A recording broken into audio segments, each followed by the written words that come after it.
Hello guys, welcome back to my channel and enjoy this fanfic part 2. Now let's start the fanfic.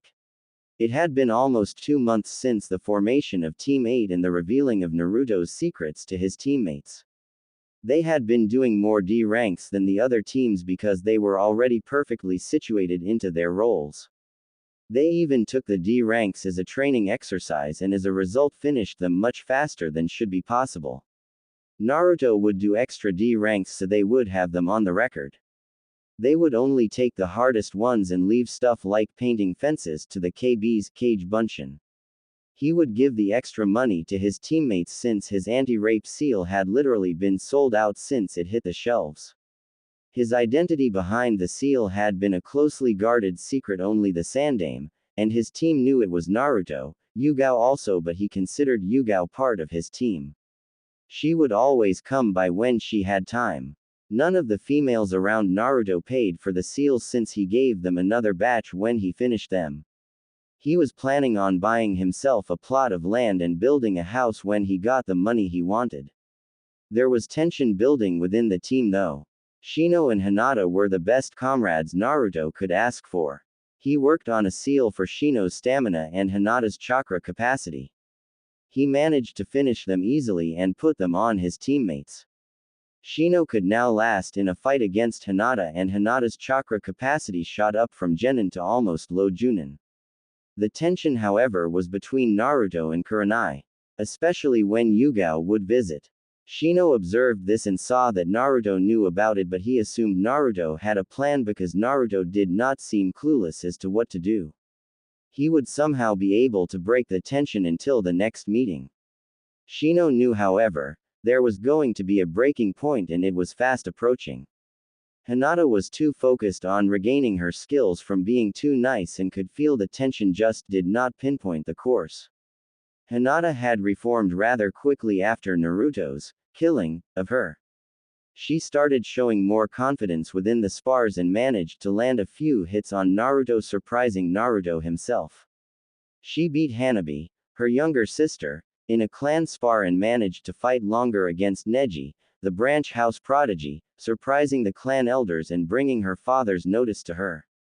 Her father had been so hard on her, hoping to push her, but it resulted in the opposite effect until Naruto broke her.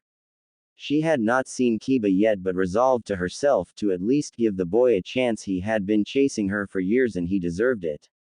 Fox in position. Angel in position. Kikai in position. Team 8 commence capture. Naruto burst out of the foliage, sending a very light gust through the clearing, leading the target to the left of the clearing until a wall of Kikaichu bugs sprung up. The target turned around and looked at its attackers. Hinata and Shino appeared near Naruto. The target looked at them, then jumped at Naruto. Naruto caught Tora easily and the cat started cuddling up to him, purring. Capture confirmed. Ribbon states it is Tora. Naruto said through his radio. This was the 12th time in the last week they had caught Tora. She seemed to like Naruto, so they always took it when they could. Good work everyone, let's head back to the tower. Kurenai replied over the radio. The team walked through Konoha with smiles on their faces. They were content with their usual routine. They would meet early in the morning and train. As soon as the Hokage's tower would open, they would go grab their missions for the day. Do the missions till lunch and then finish up the missions. Teamwork exercises and finish the day off with some good old spars. Each of them could do the water walking exercise, and Naruto was working on Senbon balancing while incorporating Kunai balancing into his other known exercises to his KBs. At this point Naruto had about Chunin level chakra control. He was shooting for Junin level, for him, in which case he would be able to outlast Jiraiya in his Sage mode in pure terms of chakra. This was the only downside to his massive chakra. It was so damn hard to control. Naruto's smile, upon seeing the glares of the populace, slowly lost its way until he schooled his expression into neutrality. They still could not track his home down, but the glares did enough damage without him having to find his house. Kurenai frowned seeing Naruto's mask and started glaring at the villagers. How dare they glare at him? He is putting his life on the line as a shinobi. Not to even mention holding back Kyuubi. She was planning out all these evil genjutsus and smirked. Kurenai-sensei. Naruto said. Huh. What is it, Naruto-kun? Naruto's eyebrow raised at the new honorific. She had never really called him that. He dismissed it and said, I had been telling you we are here now and your smirk is scaring everyone. She looked around and did indeed see how most of the men were straying far away from her. She smirked again. He must have picked up some things from Naruto. Naruto unwittingly thought, damn. She has picked some stuff up from me. Let's head inside, sensei. With that they all entered the tower. There was a catch board for the Catch the Tora mission. The cat had been tormenting Genin since the start of the Sandame's rule and the leader board had been put up after the Sannin managed to catch her in 2 hours. To this day only one team had managed to beat that record. The top 10 catches were all under 2 hours. As a matter of fact some of them was under 10 minutes. Naruto had set up places to meet Tora so he could pet her when she was out. As such he had a little bit of a schedule he could follow to catch her. All of the top 10 catches had been made by Naruto's team. They walked into the Hokage's office and Naruto immediately relinquished hold of Tora to the fire daimyo's wife. She is going to that cat. Naruto thought. The Hokage sighed and said, good work teammate, now for the next mission. A light bulb seemed to light up above Naruto's head. Kurenai noticed the light in Naruto's eyes, tried to stop him. No, Naru. Excuse me, miss. Naruto shouted. You're hurting her. The fire daimyo's wife turned to find Naruto pointing at Tora. She raised an eyebrow and said, I think I know how to handle my pets. Naruto scowled and said, oh yeah. Put Tora down and let's see who she goes to. If she comes to me, you let me show you how she likes to be petted. If you win, I will catch your cat for free for the rest of the month. The fire daimyo's wife smirked. Okay. Kurenai-sensei, could you please take Tora and put her in the middle of the room? Kurenai and the Hokage sighed. Hi. Kurenai placed Tora in the middle of the room and the fire daimyo's wife immediately said, Tora, come here and there is some fish in it for you. Tora looked her owner and took a step. Naruto spoke up. Tora-chan, here girl. Making sounds with his teeth. Tora immediately turned around and leapt into the genin's arms. The fire daimyo was stunned. Like this, ma'am. Naruto showed the fire daimyo's wife. Gently petting Tora's head and scratching her ears, making her purr. Now you try. The fire daimyo almost crushed Tora when Naruto held her arm. Softly. He led the fire daimyo's wife's hand gently down Tora's spine and Tora started purring. Amazing. The entire room minus Naruto said. Naruto smirked and said, if you treat Tora like that, I doubt she will run again. Thank you, mister. Naruto chuckled. I am Uzumaki Naruto, ma'am. Please treat Tora nicely. As much as I love petting her, she needs a good home. The fire daimyo's wife nodded and made a note to tell the fire lord about this genin. The Hokage chuckled seeing Naruto's legendary politician skills at work. He would be a force to rival in a few years. If that is all, ma'am, I believe Team 8 has earned the rest of the day off. Dismissed. The Hokage said. Everyone filed out of the office. Outside. So should we do teamwork exercises or? Naruto started. I have a clan mission that is starting and I will be gone for a few days. Shino said while he walked to his compound. Anyo, father wants to train me in some advanced moves, so I must get going. Gomen na Naruto. With that, Hinata walked off. Just like that, the tension was in the air again. Well, Kurenai-sensei, seems we are being left to fend for ourselves. What would you like to do? Kurenai thought about it for a while. I think I am going to go meet Anko for lunch, then relax the rest of the day. What about you, Naruto-kun? Naruto again quirked an eyebrow at the honorific. Nato responded while thinking, it's now or never. I was considering asking you to join me for dinner. Kurenai was taken aback. Really, now what would the occasion be for? Kurenai's mind immediately went to the place she tried so hard over the past 2 months to avoid. A date. She immediately slapped herself in her head, but the words were already out. If you don't mind going on a date with someone as young as me, I most certainly would welcome you as my date. Naruto said. Naruto hated to throw such a point into the conversation, but it must be clear before they start anything that could lead to disaster areas for Naruto's mind. If he allows himself to connect to someone but they would never allow it past a certain point. Well, Naruto has so little friends it becomes devastating to lose even one. Kurenai blinked and replied almost without thinking, a man's age has nothing to do with his maturity, Naruto-kun. You are much more mature than most of the men in this village. Naruto took the compliment and said, then shall I pick you up at 7 o'clock? Kurenai nodded her head and took her leave, heading for Anko, eager to share her news. With Naruto, he headed home thinking to Kyuubi and Kamikaze, that was unexpected. But welcome. Kamikaze chimed in. All I know is kid, you need some clothes for tonight. This Anbu stuff isn't cutting it. Kyuubi informed her container. Naruto nodded his assent to the demon.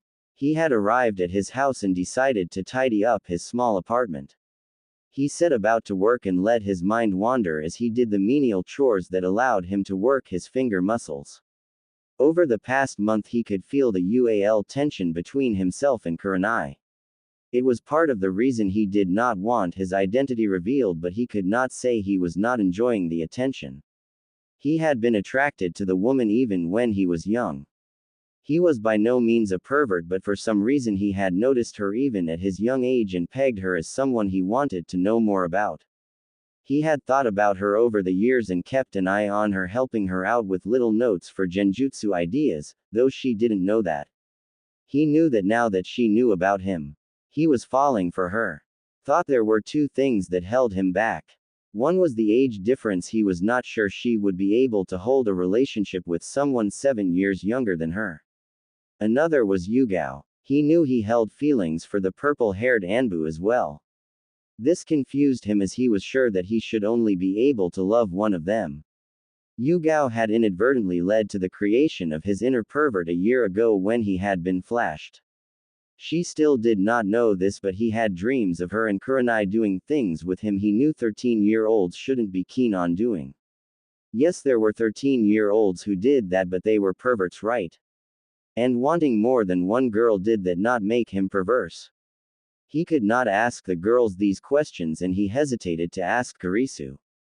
He felt it would not be proper to discuss this with others, therefore kept it squashed down where only Kamikaze was able to see it occasionally when it would flash across his mind in training. Kamikaze knew that it was natural but did not want to encourage him. He decided to let his user figure it out on his own and he would help where he could. Trying to explain it to someone like Naruto might only exacerbate it. Naruto, though, for the life of him he could not seem to figure out why he could not have both of them. It was supposed to feel wrong to love multiple women. It showed in society how men were only allowed one woman to become their wife. Naruto was sure that because of this you were only supposed to love one woman. He had more interaction with Kurenai, so he decided to go on a date with her since she brought it up. But he was feeling a little guilty at not taking Yugao out as well. Still musing over why he could not have multiple loves. He missed the thoughtful expression and slight muttering of the Kyuubi as Naruto continued his cleaning. With Kurenai, I can't believe I actually asked him that. She was still in a bit of shock over the fact she just asked out a boy who was 7 years her junior. She could not deny her feelings about the boy. Ever since he had been shown as the swordsman who saved her all those years ago, and that he remained so pure even now was utterly astonishing. His childhood had been horrible. He had not explained much before he got his sword, but just the parts that he did made Kurenai cringe. He asked so mature she felt as if she was talking to her father again. She was walking to the dango shop she was sure Anko was going to be at and continued her musings. He was kind, courageous, cute, powerful, and definitely not a pervert, because she had yet to see him trying to sneak a peek at her or Hinata during practice. Basically everything she wanted in a man was packed into that little man 7 years her junior. The things he could do with seals were amazing. He managed to bring her stamina up so high that she could actually outlast Kakashi. That had always been her weakest point, and now she could stand long fights. When she first realized she was falling for the blonde after giving him that little kiss on the night she had been assigned him as a genin, she tried to stop her mind from going there, but as she spent time around him and noticed how his aura radiated peace and security, she began to grow more and more attracted to him. She noticed how Yugao was hanging around him too. That did not sit well with her for some reason. Now she stopped denying herself and actually took that step to see what would happen if she went further. She felt a little sorry for Yugao. She had been as deprived of love as she had because of all the perverts honing in on her as well, and decided that she would help Yugao find a guy if things worked out with Naruto tonight. With Yugao, she could not get that little man out of her head. Damn it, she growled in her head. Why is it all the guys her age have to be perverts? There was that Hayate guy, but ever since she met Naruto he was all she could think about. His aura of peace yet deadliness was only exuded by the strongest of shinobi. He could bring you at ease with his very presence. The fact he had one kicksword that he could talk to did not have any indication as to why she had initially taken an interest in him. She could feel the power rolling off him when she saw him that night in the Anbu headquarters. She could feel the skill he held hidden when he shunshined onto the training ground the day she had helped Kurenai. She tried as hard as she could to keep herself from him, but it only seemed to push her along faster. She knew she fell for the blonde. When she kissed him on the cheek she had known, but she tried to deny it. Tried as hard as she could to say someone 8 years younger could never want to be with someone like her, but her mind would not accept it. So she spent some time away from him that first week doing Anbu missions, but as soon as she got back she felt compelled to seek him out. So she had, and as soon as she walked into his presence she was at peace. More calm than she had ever felt before. His aura was just so damn comforting. Like a blanket that just dulled your senses. She was a little annoyed that Kurenai got to spend so much time with him. She almost wished she were his sensei just to spend some time with him. She had finally worked up the courage to make it seem like a casual date. The next time she saw him she was gonna ask him out. If things worked out with Naruto she was going to have to help Kurenai in finding another decent guy. She felt a little bad taking Kurenai's swordsman away, but he was too much of a catch for anyone to let go. Besides, with his life the sooner he gets some love and the more he gets the better. Dango shop. Anko was eating her dango peacefully when Yugao walked up and joined her. Wonder what's got her in such a good mood. Shrugging it off as she didn't care and continued to eat her blessed dango. A few minutes later Kurenai walked up in a similarly good mood. While they are both in a good mood, something must have happened. Deciding to get the news. She was a professional interrogator. So what happened that got you girls in such high spirits? Yugao and Kurenai both shared wistful sighs as if they were little girls thinking of a fond crush, and Anko smirked. Oh, this is gonna be good, must be about that blonde Gaki. Kurenai and Yugao had informed Anko of all that had happened with Naruto. They felt that since she had been helping them out the most with their search that they owed her that much. She had almost blew a gasket at how horrible the villagers had been, but calmed down when Yugao and Kurenai told her that no one was to know, so the council could not try to hurt Naruto. Anko had yet to meet the boy, but she swore if he hurt either of her friends some heads were going to roll. Yugao and Kurenai looked at each other before turning away with guilty expressions. Yep. Definitely about the blonde Gaki. Okay, spill. The only reason for you two to act that this is that little blonde-headed man that somehow lives in your apartment complex. Yugao and Kurenai shared a look and Kurenai nodded to show Yugao should go first. Yugao steeled herself and started her story. She spoke of how she had come to love the blonde little swordsman, how she was initially attracted to his aura, and after spending some time with him she began to see him as something more, even though it had only been 2 months. She tried to deny her feelings, but it didn't work, and he had opened up quite a bit with her and she was planning on asking him out for a date tonight. So there you have it. Sorry Kurenai, but I really do like the guy, probably even love him. Yugao ended. Anko motioned for Kurenai to speak her piece. Kurenai started her side as well, starting how she just wanted to know more about the blonde swordsman who saved her life not once but twice. She got him to explain his reasoning behind his actions and came to show his compassionate side. She mimicked Yugao in saying his aura calmed her down to the point she almost didn't even have her guard up when she was around him for extended periods. Finally, how she tried to deny herself, but he asked her to dinner as friends and she sort of pushed for something more. Sorry Yugao, but I have the date with him tonight and I am going to take it. He is too good to pass up.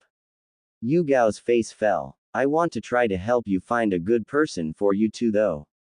Kurenai said, though she realized Yugao would probably not want her help, not after this. Anko watched all this with a passive face and felt for her purple-haired comrade. There were very few good people within Konoha. Even less decent males around, and with her getting older the pickings were slim, especially because of her Anbu career. It was amazing that they had found this diamond in the rough. Now most thought Anko was a fiend that was just a mask to hide her true nature of being scared of others trying to take advantage of her because of her past. So using this mask she actually had a light bulb go off in her head, and before Yugao could make a hasty exit spoke up, why don't you just share him? Anko spoke her ingenious idea. What? Both Yugao and Kurenai all but shouted. They immediately calmed down when most of the store stared at them. Kurenai spoke up first. Why would we share him? He is not some prize for us to have. Yugao then spoke up. Yeah. Besides, what if he didn't like me? He did ask Kurenai out first. Anko sighed. Getting through to these numbskulls will take some maneuvering. First off, I never said he was a prize. He is a person, but with the shit he has been through, don't you think he deserves a little extra lovin'? Second, he opened up to you, Yugao. According to Kurenai here, he has not told as much as he told to you to anybody but Kurenai. What other proof do you need? He has had a life more horrible than mine, and if I had two beautiful women say they both want to date me, I would most definitely jump at it. Anko sat back and watched her friend's emotions. There were two ways this could end. Both happy and satisfied, literally that demonic stamina would be put to good use with these girls, or one heartbroken and the other happy. She hoped it was the former. Yugao thought about it from Anko's suggestion. Does he love me? She asked herself first. If he didn't, then this was a moot point, but if he loved her and Kurenai, then well, it was a win-win in her case. She was great friends with Kurenai. She could tolerate having to share with her best friend. In fact, it might even prove fun. She had always enjoyed Kurenai's company. She had a sharp wit that showed itself around her friends. They enjoyed many of the same things. She had come to the decision she could share with Kurenai. After all, she had promised to help her find a guy too, and she loved Kurenai almost like a sister. If this provided them both happiness, then it was fine with her. Kurenai was thinking at the same time as Yugao. He likes me. I know that, but does he like Yugao too? She thought about it for a moment and decided that Naruto had to at least like her as a friend, if nothing else, with all he had told her. Then came the ultimate question. Can I share him? It was true what Anko said about his life. He had led an awful life. She was sure she could provide a loving, caring environment to his life. She loved Yugao like a sister. They both wanted the same guy and enjoyed many of the same views. She decided Anko was right. Sharing would bring happiness to all of the people. Naruto most of all, who deserved it. She turned to Yugao. Anko watched as they finished their internal debates and turned to each other. I don't mind if you want to try to share him, Yugao. Kurenai said. Yugao teared up with happiness and hugged her sister in all but blood. Thank you. Well, I think we should get ready for tonight, Kurenai blinked. She had almost forgotten her date tonight. You want to break it to him tonight? Hi. I don't get much time off from Anbu, but the Sandame has said he wants me to spend some more time with your team, so I will be getting a little more vacation time within the city. Kurenai nodded and said, well, we need to go pick out what we want so we can rock him tonight. Anko finally spoke up.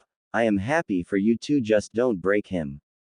He is going to be naive in some points. Try to be a bit more understanding and don't blow up at him. I heard he had a pink banshee from his last year at the academy and he hated her for it. The trio stood up and after paying for their meal exited the store. They walked for a little bit before getting ready to separate, and right before they did they ran into Naruto, who looked a little tired from what smelled like cleaning supplies. Kurenai and Yugao both waved and said, "Hello Naruto-kun." Naruto looked up from his trek and smiled. "Hello Kurenai-chan, Yugao-chan, Anko-chan." Anko looked confused before saying, "How do you know about me?" Naruto answered, "Yugao-kan and Kurenai-chan always talk about you. I hear you have had a rough life. I was on my way to get some formal clothes done since all I have is training clothes. Would you ladies accompany me? I have something I want to show you." Anko immediately threw a kunai at Naruto, but Naruto saw her action and immediately plucked the kunai out the air and turned around, handing it back to her with the handle pointing at her as she shunshined behind him. "Do not attack me. I just might you," he said while staring at her with red eyes. "I believe this is yours," he said, returning to his previous persona. Kurenai and Yugao just stood there chuckling at Anko's gobsmacked expression. They had warned her and had been worried when she threw the kunai, but Naruto's actions were funny. Anko finally grinned before reaching down and plucking the kunai from his hand and whispered in his ear, "You hurt my sisters and I will castrate you." Naruto simply nodded and whispered back, "I would myself before allowing me to harm them." Anko looked in his blue eyes and nodded before turning to Yugao and Kurenai. "Let's go then." Naruto led them to Kurisu's shop. He stopped in front of it, but the three kunoichi looked around and said, "What are we looking for?" "Extend your senses a bit," Naruto replied. Each of them looked at the store and muttered, "Genjutsu." Naruto nodded and led them inside. He greeted his brother. "Ohayo Kurisu ni-san." "Ohayo Ototo," Kurisu answered back. All three kunoichi now had their mouths on the floor. Here was the legendary Kurisu and his shop, and Naruto called him ni-san. Kurisu chuckled, "Please pick your mouths off the floor." They promptly shut their mouths and Naruto said, "Ni-san, this is Megami-chan, Murasaki Heim, and Hubby Heim." Pointing to Kurenai, Yugao, and Anko respectively. Earning blushes from the first two and a glare from the last. Using his names for them so Kurisu could get a feel for them. He was particularly interested in Anko. He had heard of her treatment within the village and was interested in who she was. He could not stand for bigots who attack their own defenders. "Ohayo everyone. Pleasure to finally meet you. I have heard so much from little Naruto here. Especially you, Miss Anko." Anko growled and putting on her mask said, "Yeah, what did the little bugger tell ya about how good I am with a snake?" Kurisu took her bad temper in stride and said, "No, he actually told me you were a beautiful woman who was looked down upon for no fault of your own." Anko's eyes widened before looking at Naruto, who smiled sadly. "Anko-chan, I want you to promise me something." Anko asked, "What?" "That you will go on a date with Kurisu tonight." Anko growled, "Why would I do that?" Naruto said, "Because if you do, I will remove your curse seal." Anko immediately tried to catch Naruto, but he had removed his seals before saying it and avoided her. "Damn it, Yugaki, get here and remove this seal. You better respect me." Naruto's eyes turned red. "Respect is earned, not given. Even the Hokage had to earn my respect. Don't expect me to somehow respect you just because of your position.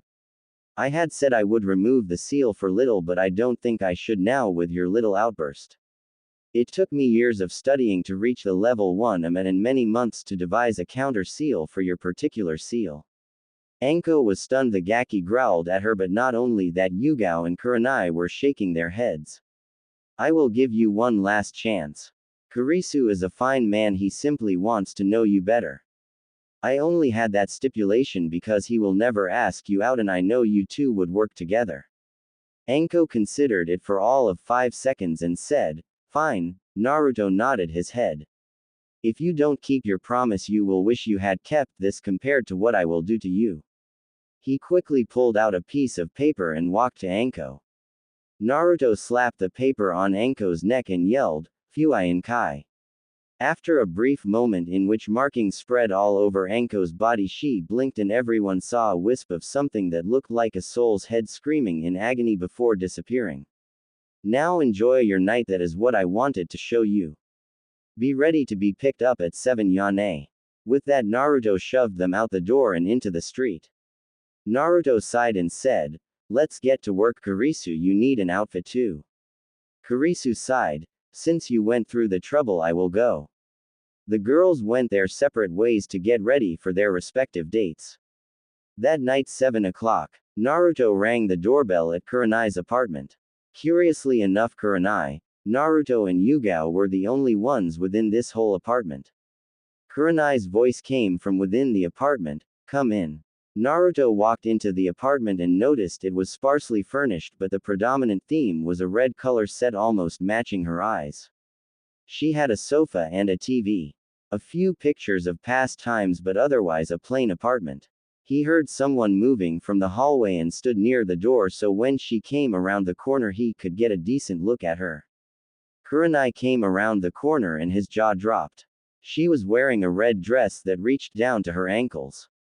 It stretched from right below her S to her ankles in a full wraparound. However, it was backless on the top with the straps holding her S to her body. He managed to pick his jaw off the ground just to have it drop again as Yugao walked into the room. She was wearing a golden dress with a back that supported her S quite nicely that ended about mid-thigh. He looked between the two women trying to figure out why both of them were here. Yugao and Kurenai were licking their lips and thinking, jackpot.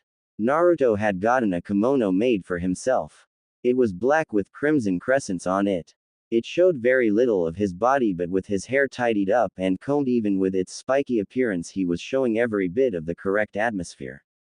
Finally noticing his questioning glance, Kurenai spoke up, "Take a seat, Naruto, we wish to discuss something with you before this date." Naruto looked like a deer caught in the headlights when she spoke, and she was a little pleased they had guessed right. Naruto sat on the sofa while they sat on either side. "Now Naruto," Yugao spoke up, "we already know you like Kurenai, but what about me?" Naruto flushed a little before responding, "You are amazing as well, Murasaki Hime. I really don't think I could live without both of you." Both of them flashed a smile before leaning in. "That's good, Naruto," started Kurenai, "because we decided we would share you." Yugao finished as they each took a kiss on the lips. Naruto was stunned for a few seconds before recovering. I thought it was against the law for that." The women sighed. "We don't care about being married, Naruto, although it would be nice, it is not necessary. We are ninja, our lives are short compared to others. Whether we share the same name or not makes no difference to us." Naruto looked contemplative for a moment before responding, "So you both are going to be my girlfriends?" A slight hope in his voice. Both of them chuckled before saying in unison, "Hi." They giggled again. Naruto sighed happily before turning to both of them and saying, "I am glad for you solving my internal dilemma. I have been struggling recently to express that I like both of you. Now I am glad you both like me too." He kissed them both again before standing. "Now I believe you two ladies are in need of a date." He took Kurenai on his right arm and Yugao on his left, and they left Kurenai's apartment. He started walking around the city. He led them to the rich sector of the city. They stopped in front of the Leaf Dragon, the highest place in town. It had sprung up a few years ago and immediately became the place for clan heads and the council to eat at. Naruto walked up to the door and ignored the muttering of the crowd. Naruto-kun, are you sure this is the place?" Yugao asked, not sure about it. Naruto chuckled as they looked at the bouncer and said, "Hi Yugao-chan, now may we pass Sukune?" Sukune? The bouncer looked at Naruto for a second and then bowed, letting them through. Yugao and Kurenai were stunned. Naruto walked right up to the maidard and said, "Table for 3 Uzumaki." The maidard looked up and scowled. "Get out of here, boy, before I call the police and have you arrested for trespassing." Naruto looked at the man and said, "How long have you been working here?" The man seemed surprised before responding, "This is my 3rd week here." "Ah, that would explain it. Please call the manager." The maidard did as was told, sure the demon was going to be thrown out. "Naruto-kun, let's just go somewhere where there aren't any stuck-up pricks," Kurenai said. Now, Megami-chan, this is all gonna be resolved in a moment." As Naruto spoke, the manager walked up and upon noticing Naruto looked at the maid scowling. He immediately went up to Naruto and bowed. My apologies, Naruto Dono. Please allow me to take you to your seat. Both the girls and the maid were stunned. He just addressed him as if he were a visiting dignitary. Don't worry about it, Takeshi-san, simply make sure your maids are more hospitable next time. With that, they walked off to the table. As he sat after the girls had gotten settled on the balcony scene overlooking the entire city, he spoke up. A few years ago, while I was still training, I began to sneak out in bandit camps for some experience. The waiter took their drink orders and entrees and went to place the order. While I was out there, I came across a woman trapped in a cage being held hostage by about 50 bandits. I made my plan, and when most of them slept, wired them to release the captives. Noticing the woman I saw earlier, she stopped and asked my name. I responded, and a few years later I am walking down the street when that same woman walks up to me. At this point their drinks are there and they are munching on snacks. She introduces herself and says that she wants to thank me for my contribution to her store. She took all the money the bandits had and made a restaurant. Can you guess who this is? Kurenai and Yugao were stunned for the 5th time tonight. He saved the owner of the most popular restaurant in Konoha. So I gained instant access here and a reserved table for whenever I want to come with free food, though I pay because of the investment. My payout stays with the restaurant and more than covers my food costs. They had finished eating and were just enjoying each other's presence, making small talk. They turned to the city view and they each sat on the edge of the roof, Naruto in between the two girls. Naruto had an idea on how to end the day. How would you girls like to see where I go just to think or get away? Yugao and Kurenai both nodded. Naruto shunshined them all to the fourth's head and sat down. Kurenai laid on his right and Yugao on his left. He stroked their hair as they all watched the sunset from the mountaintop. They did not keep track of time until all of a sudden Naruto said, "Goddamn villagers." Both Yugao and Kurenai were worried. "What's wrong, Naruto-kun?" they asked. Naruto quickly said, "Girls, do you have anything hidden within your rooms under a strong genjutsu or in a safe?" Both shook a negative and Naruto sighed. "I regret to inform you that our apartments have burned down. The villagers finally found out where I live and burned it down about 5 minutes ago. I just got a KB memory of it." Both Yugao and Kurenai were in tears, thinking they lost everything. "The KBs I had in my apartment saved all of your belongings and brought them somewhere safe. That's why I asked if you had anything hidden. I apologize for going through your drawers, but it was necessary." He hung his head ashamed, until he felt both their lips pressing against his. "Thanks," they both said. Naruto coughed and cleared his throat. "Yes, well, I had not planned this so soon, but since our complex burned down and I do not think you two have a place to stay." They both shook a negative again. Naruto cleared his throat and blushed a deep crimson. "I would be honored to have you come live with me." They both blinked before asking, "Naruto, didn't your apartment get burnt down too?" Naruto replied, "I had been saving up for a plot of land and building supplies for a while now. I just finished my home and I have 2 bedrooms with your names on it if you want." His blush creeping back, Yugao and Kurenai spoke to each other before turning around with a mischievous glint in their eyes and saying, "Okay, we would like to take you up on that, Naruto-kun." Naruto gulped before nodding and leading them to his new house. He had made rooms suited to their individual tastes in hopes they would one day live with him. Kind of a lost dream to him, but he was overjoyed to finally share his living space with someone. Especially 2 women he loved. Meanwhile, Kurenai and Yugao were making plans to murder the poor boy. They arrived at the house and Kurenai and Yugao gasped. It was a large size, easily big enough to fit a nice family of 12 to 15. Naruto led them on a house tour. The living room was spacious with the same type of sofa of Naruto's apartment. A big screen TV. A small fridge for snacks and drinks. The kitchen was state-of-the-art and had every gadget a person could ever want. There were about 10 bedrooms, 5 bathrooms. The master bedroom and bath. A hot spring, a dojo, and a library which held the base for the matrix of seals that protected his house. He added their signatures so they could enter the house. They were surprised when he showed the 4 custom rooms, 2 of which were theirs. One of them was pure yellow. When they asked him why yellow, he said, "I am not sure. It seems I was just pushed to make it that way." Another was adorned with a small pond and a mist machine. They asked, but he said he was just compelled to make it that way. Naruto then showed their rooms. Yugao was first. Hers was a pure gold color that matched her eyes.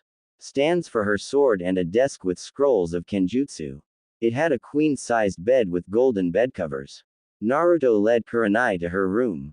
It was red-colored like her eyes, the bedcovers copying that color scheme. Scrolls on genjutsu theory and some small plants for her to take care of. Both hugged him and took off to explore and unpack, having handed them their scrolls with their items sealed inside. He wandered off to his master bedroom. He was sad the complex burned down but happy he got the girls. He decided to take a shower and hit the bed. It had been a long day. Once he was finished with his shower, just wearing his boxers, he stepped out of his bathroom to look at his king-sized bed. He saw a sight most men would dream of. Kurenai in a red teddy barely holding her in and leaving nothing to the imagination with a red pair of panties. Yugao wearing the same, only golden. He wondered where they had gotten them for a second, then decided he didn't care. They both giggled at his expression and said, "You wouldn't want us to be lonely in this big empty house, would you, Naruto-kun?" Kurenai said suggestively, drawing out his name. "You wouldn't want us all cold at night because of you, Naruto-kun?" Yugao said, following the pattern. Naruto woke groggily as his internal clock rang at 4 o'clock that morning. He wriggled his hands and feet. Feeling a weight on his body, he assumed it was his seals. Strange they shouldn't feel this heavy. Naruto thought to himself as he tried to bring his hand up to form the seal to release a level of his resistance seal. He could hear grumbling in his head. Shaking off the grumbling as Kyuubi, he again tried to move his hand. Only for last night to hit him with full force. Oh, that's what that is. Naruto realized. Quickly, making some kage bunshin to make breakfast. He looked down and smiled. On each side of Naruto lay a woman. The one on the right had hair as black as night. A body many woman and kunoichi would for. His own little slice of heaven on earth, Kurenai Uehi. To his left, hair as royal as the purple it was. His own little kingdom of paradise, Yugao Azuki. Both had admitted only yesterday they held feelings for the little blonde currently snuggled in between both of their expansive chests.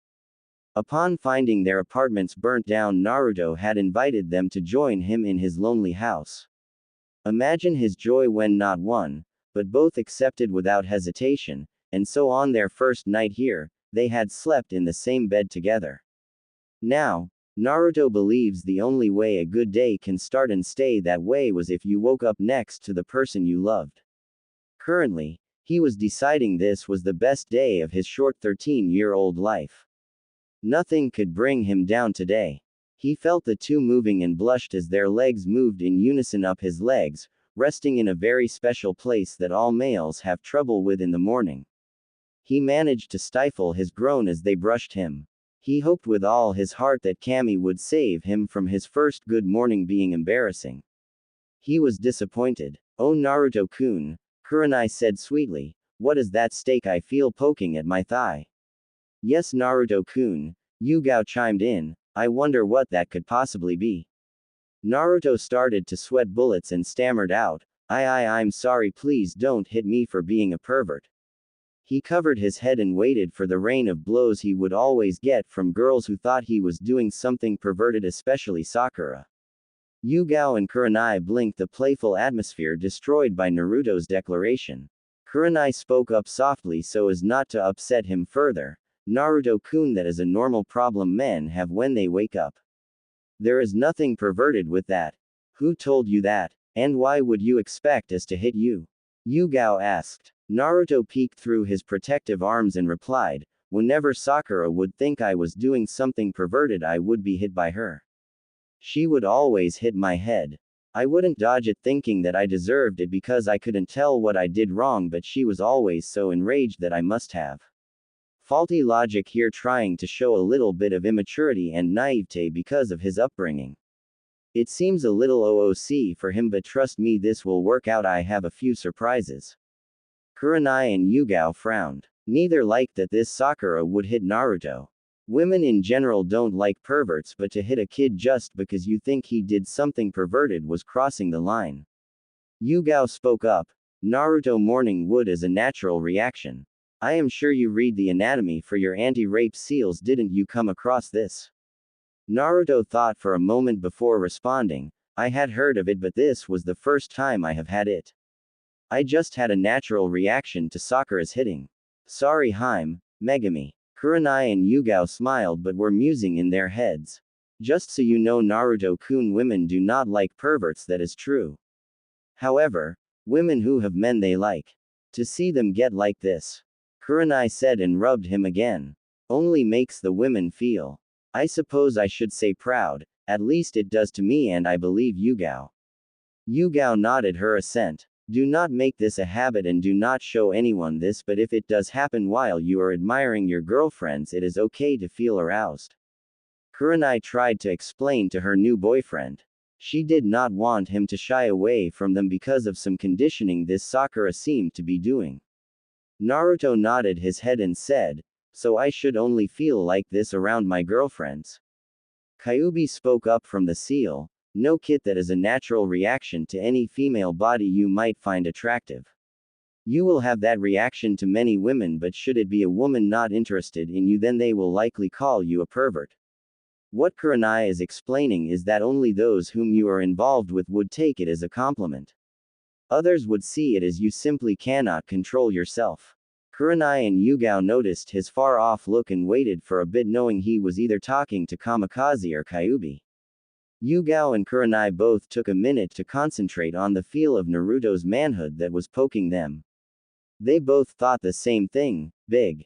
He was not huge, but he was big for his age and he still had some time to grow. No, Naruto is not going to be some huge monster of a third leg. That would hurt almost anyone he tried to have with, but he will be a decent size even if he is young when I write a. They both blushed and turned away from each other, a little embarrassed at the thoughts running through their heads. Naruto was brought out of his musings by a slight honey scent that permeated the area. He sniffed the area slightly, trying to get a bead on it. He sniffed again and heard Kyuubi growl. This put Naruto on edge. Kyuubi hadn't growled since they first met.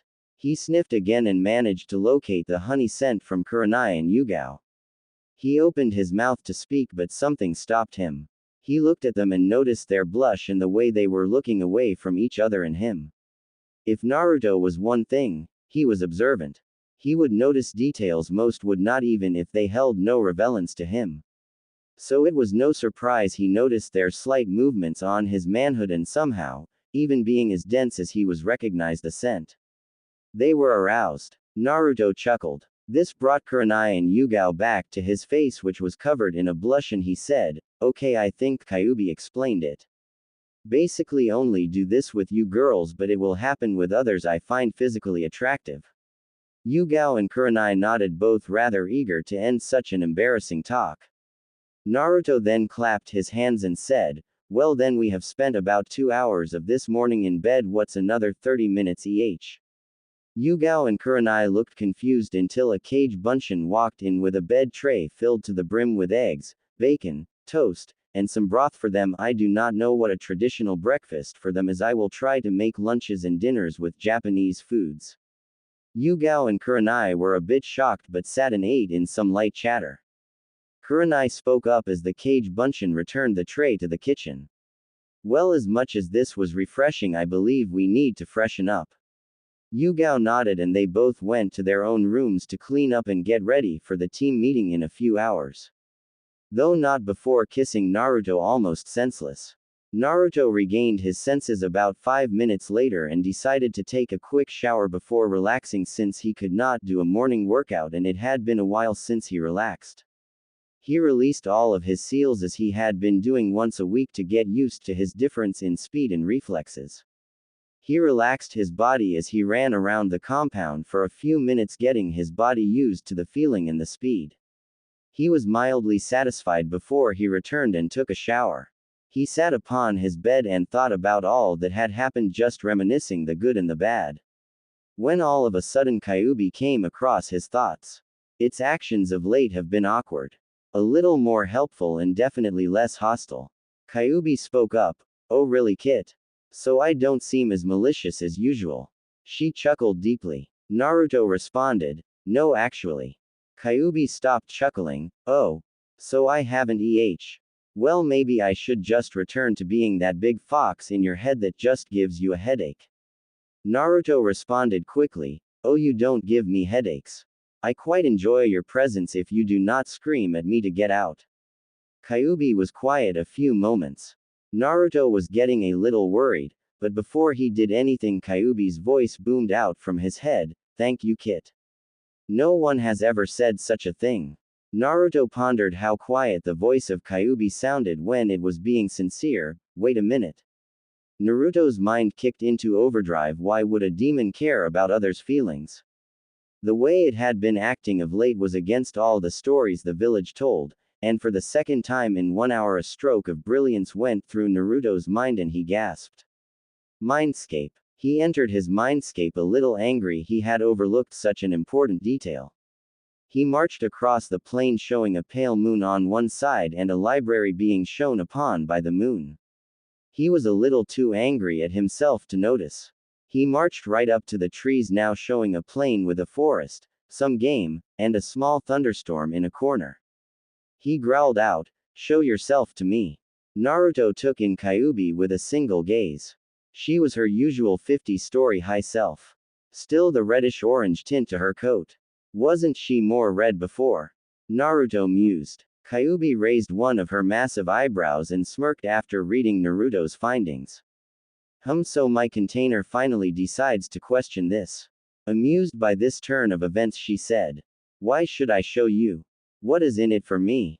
Naruto growled. I did many things for you in good faith. One thing in return is not much to ask. Kyubi grumbled, not happy, but what he said was true. Very well. I am surprised you figured this out though. Kyubi immediately began changing size. Shrinking and shrinking until it was higher than Naruto and about Yugao's height. Once the light had cleared, Naruto beheld her beauty. Kyubi was standing in all her glory, about 5 feet 6 inches, with full round lips, a heart-shaped face framed by 2 bangs. Hair as blonde as the sun. An hourglass figure with large D-cup-s, wide hips, and legs that seemingly go on forever. All in all, perfection. A demoness in her own right, but what drew Naruto were her eyes. Her eyes were not the menacing red that he had come to see. No, they were still slitted, however they were a color of yellow filled with power but seemingly benevolent. Her eyes seemed to dance with lightning sparks. He quickly tore his gaze from her and noticed her clothing. She was wearing a white kimono with yellow flashes of lightning. Like what you see. Kyubi smirked as she took in her container's expression. Naruto quickly schooled his face. Why did you not tell me you were a woman? Why are your eyes yellow and not red? He almost shouted. He was frustrated he had not considered this possibility. It changed little but seemed a big deal to him for some reason. Kyubi smiled her fox smile and said, Don't demand stuff from me just because you did not consider I was female. I know you do not look down on females and have saved them, hence I will assume you ask out of your own irritation and not out of incomprehensibility that a woman might be the strongest being alive. As for my eyes, that is a story for another time. Naruto was not happy. He felt like he was duped. He had been going on an assumption. He does not do that. It did not sit well with him, this revelation. How were Kurenai and Yugao going to take this? Kyubi frowned with the way his thoughts turned. Do not mistake me when I say this, Naruto. You are mine. My container. You are bound to my life and bound to my soul. We are stuck together so much even I doubt we could separate anymore. Demons are attracted to power. Your potential is limitless. You are the only one capable of attaining the power to rival or even defeat me. Naruto was a little scared at that concept. He worried he might have to give up the only happiness he had outside because a possessive demon inside him claimed him. He totally overlooked she called him by his name. Kyuubi saw his dilemma and said, "Do not worry about your other mate's kit. You are not ready to try and mate me. There will come a time when you realize most of your potential. When you start on that path, I will be there, as I have been through your entire life. We shall see what happens. I do not love you. I am attracted to your power. None have been close to you in power. Likely I would have to wait thousands of years for someone again. You are simply convenient for me. Even if we are stuck together, I could easily drag you wherever I wish when the seal weakens. That is all." With that being said, Kyuubi kicked him out of his mindscape. Real world. Naruto woke in his room and looked at the time only to notice he had about a half hour before team practice. He quickly went and splashed some water on his face, calming himself down. It wouldn't do to alert the girls to some problems. He figured he could gain power until he was strong enough to take Kyuubi down and keep his girls. Not in this lifetime. Kyuubi spoke up. "Naruto-sama, please do not listen to Kyuubi-san. She only seeks to weaken your resolve. Stand firm and you shall always prevail." Kamikaze spoke up for the first time since his talk with the Hokage. "Kamikaze, where have you been?" Naruto thought. "I have been reviewing some things for you, Naruto-sama, and got carried away. I am sorry for having been absent almost 2 months. I have everything remembered, so I should not need to leave you again." Kamikaze answered. "Ah." Naruto answered. When Naruto was younger, Kamikaze would go to the realm of the ancients who created him and look up some advanced stances or techniques because he had not been used. He did not remember them all. Seems even as a sword he was able to look information up. Although only on himself. Naruto pondered Kyuubi but decided he would ignore her threat and deal with it when he came to that crossroad. Yes, he would eventually cross it, but he was gaining power each day by training and he rarely ever had a day off as it was. Pushing any further would lead to exhaustion, which would lead to counterproductiveness. So decided he pushed the matter to his corner of solve later folders in his mind and headed downstairs. Yugao and Kurenai were waiting for him. He spoke up before they left. "Yugao-chan, Kurenai-chan, would it be a good idea to not be openly public about our relationship until after the Chunin exams?" They shared a look. Yugao spoke up. "Yes, it probably would. But how would we hide the living with you?" Naruto answered. "Well, we don't really have to go on popular areas as dates, and if we act normally it shouldn't be an issue. As for the house, well, with the seals no one will notice it is you entering. It will seem as if it was a plain person entered here if you have the key." Both were surprised at the seal but saw the necessity of it given who he was. They nodded agreeing and Yugao went to the Anbu headquarters as Kurenai and Naruto headed to their training ground. They had lived in the same apartment complex, so no big deal for them to arrive together. Kurenai and Naruto arrived to find Shino and Hinata waiting for them. "Hey guys," Naruto said happily. "Well, I think we should get our first C rank today. What do you think, guys?" Hinata nodded. "I think we have the skills necessary for it." Shino added. "Yes, we seem to be at an appropriate level for it." Kurenai nodded and said, "Well, let's head to the tower and see what they have." The whole team jogged to the tower for a light warm-up and walked into the door. They were greeted warmly by the Hokage, who seemed to be giving missions out. "Ah, teammate, so good of you to come here today. Let's see what D ranks we have available," he said as he reached for a scroll in the big D pile. Kurenai spoke up. "Actually, Hokage-sama, I feel my team is ready for a C rank mission." The Hokage chuckled as if expecting such a response. "I was wondering when you would ask for one. Your team has done exceptional. I have a C rank ready. You must simply go to Tanzaku-gai and wait for a man with a package. Retrieve it from him and bring it back here." Kurenai looked at her team, who seemed excited for such a mission, and said, "We accept, Hokage-sama." The Hokage took a puff of smoke and said, "Very well, you leave in hour dismissed." Naruto, Kurenai, stay a moment please. Shino and Hinata left, casting glances back at their sensei and teammate. The Hokage watched as they squirmed, but he did not have time to wait them out. As of last night, you two have no homes. I regret to inform you that your apartments burned down, and I am sure you're aware. The Hokage said with clear sadness. Naruto brightened at the Hokage's news. He was sad to lose the apartment, but nothing was damaged and it resulted in him not being as lonely. Also, he did not want the Hokage to know of their relationship just yet. Don't worry about it, Gigi. I managed to save Yugao-chan's and Kurenai-chan's stuff and offered for them to stay with me. My house was big enough to fit them and I didn't want them to be out on the street. They can stay as long as they like. The Hokage looked owlishly. Naruto, I only bought you that land a month ago. How did you get it up and running? Kurenai nearly choked at hearing Naruto had built his house in a month. That was amazing. Naruto chuckled at both their faces. It's the same answer to your paperwork problem, Gigi. All at once the Hokage was on his knees in front of Naruto. Please tell me how to beat paperwork. Please, I will give you anything. Anything. Sarutobi pleaded. Sanin traveling rights for now. 2 more reasonable requests later and not telling the next Hokage so I can laugh a little before telling them. Naruto said after thinking about it a little. Sarutobi blinked at the last request but pulled a pass out of nowhere and handed it to Naruto with a puppy dog eye jutsu in effect. Kurenai sweat dropped in the background as Naruto said. 2 words, Gigi. Kage Bunshin. The Hokage looked at Naruto, walked back to his desk and opened a drawer. He pulled out a folder with some dust and blew it off.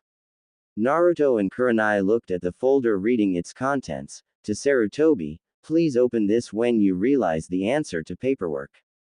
Signed Yondaime Hokage. P.S. This is not the secret, so do not open prematurely. Complete with a chibi Yondaime with a V sign. Naruto's eyes narrowed at the chibi. Sandaime opened the folder with a small burst of chakra and out popped a piece of paper. It floated to the middle of the desk and Naruto leaned in to read the writing. It contained a circle in the middle of the paper with the words, place head here. The Sandaime looked at it and started to bang his head muttering, stupid, stupid, stupid. Kurenai sweat dropped at seeing her leader hurting himself and decided it was time to leave. Naruto and Kurenai headed home to pack for the mission.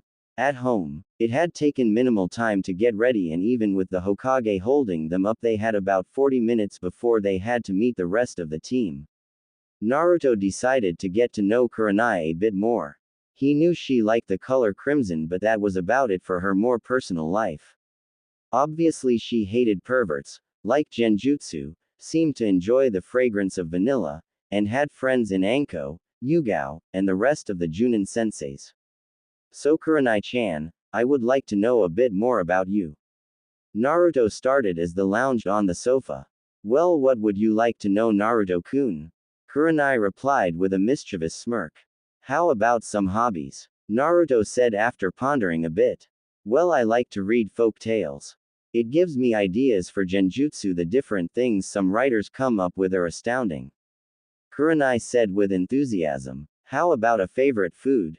Favorite accessory? Naruto questioned, trying for more information. Well, I like yakitori especially.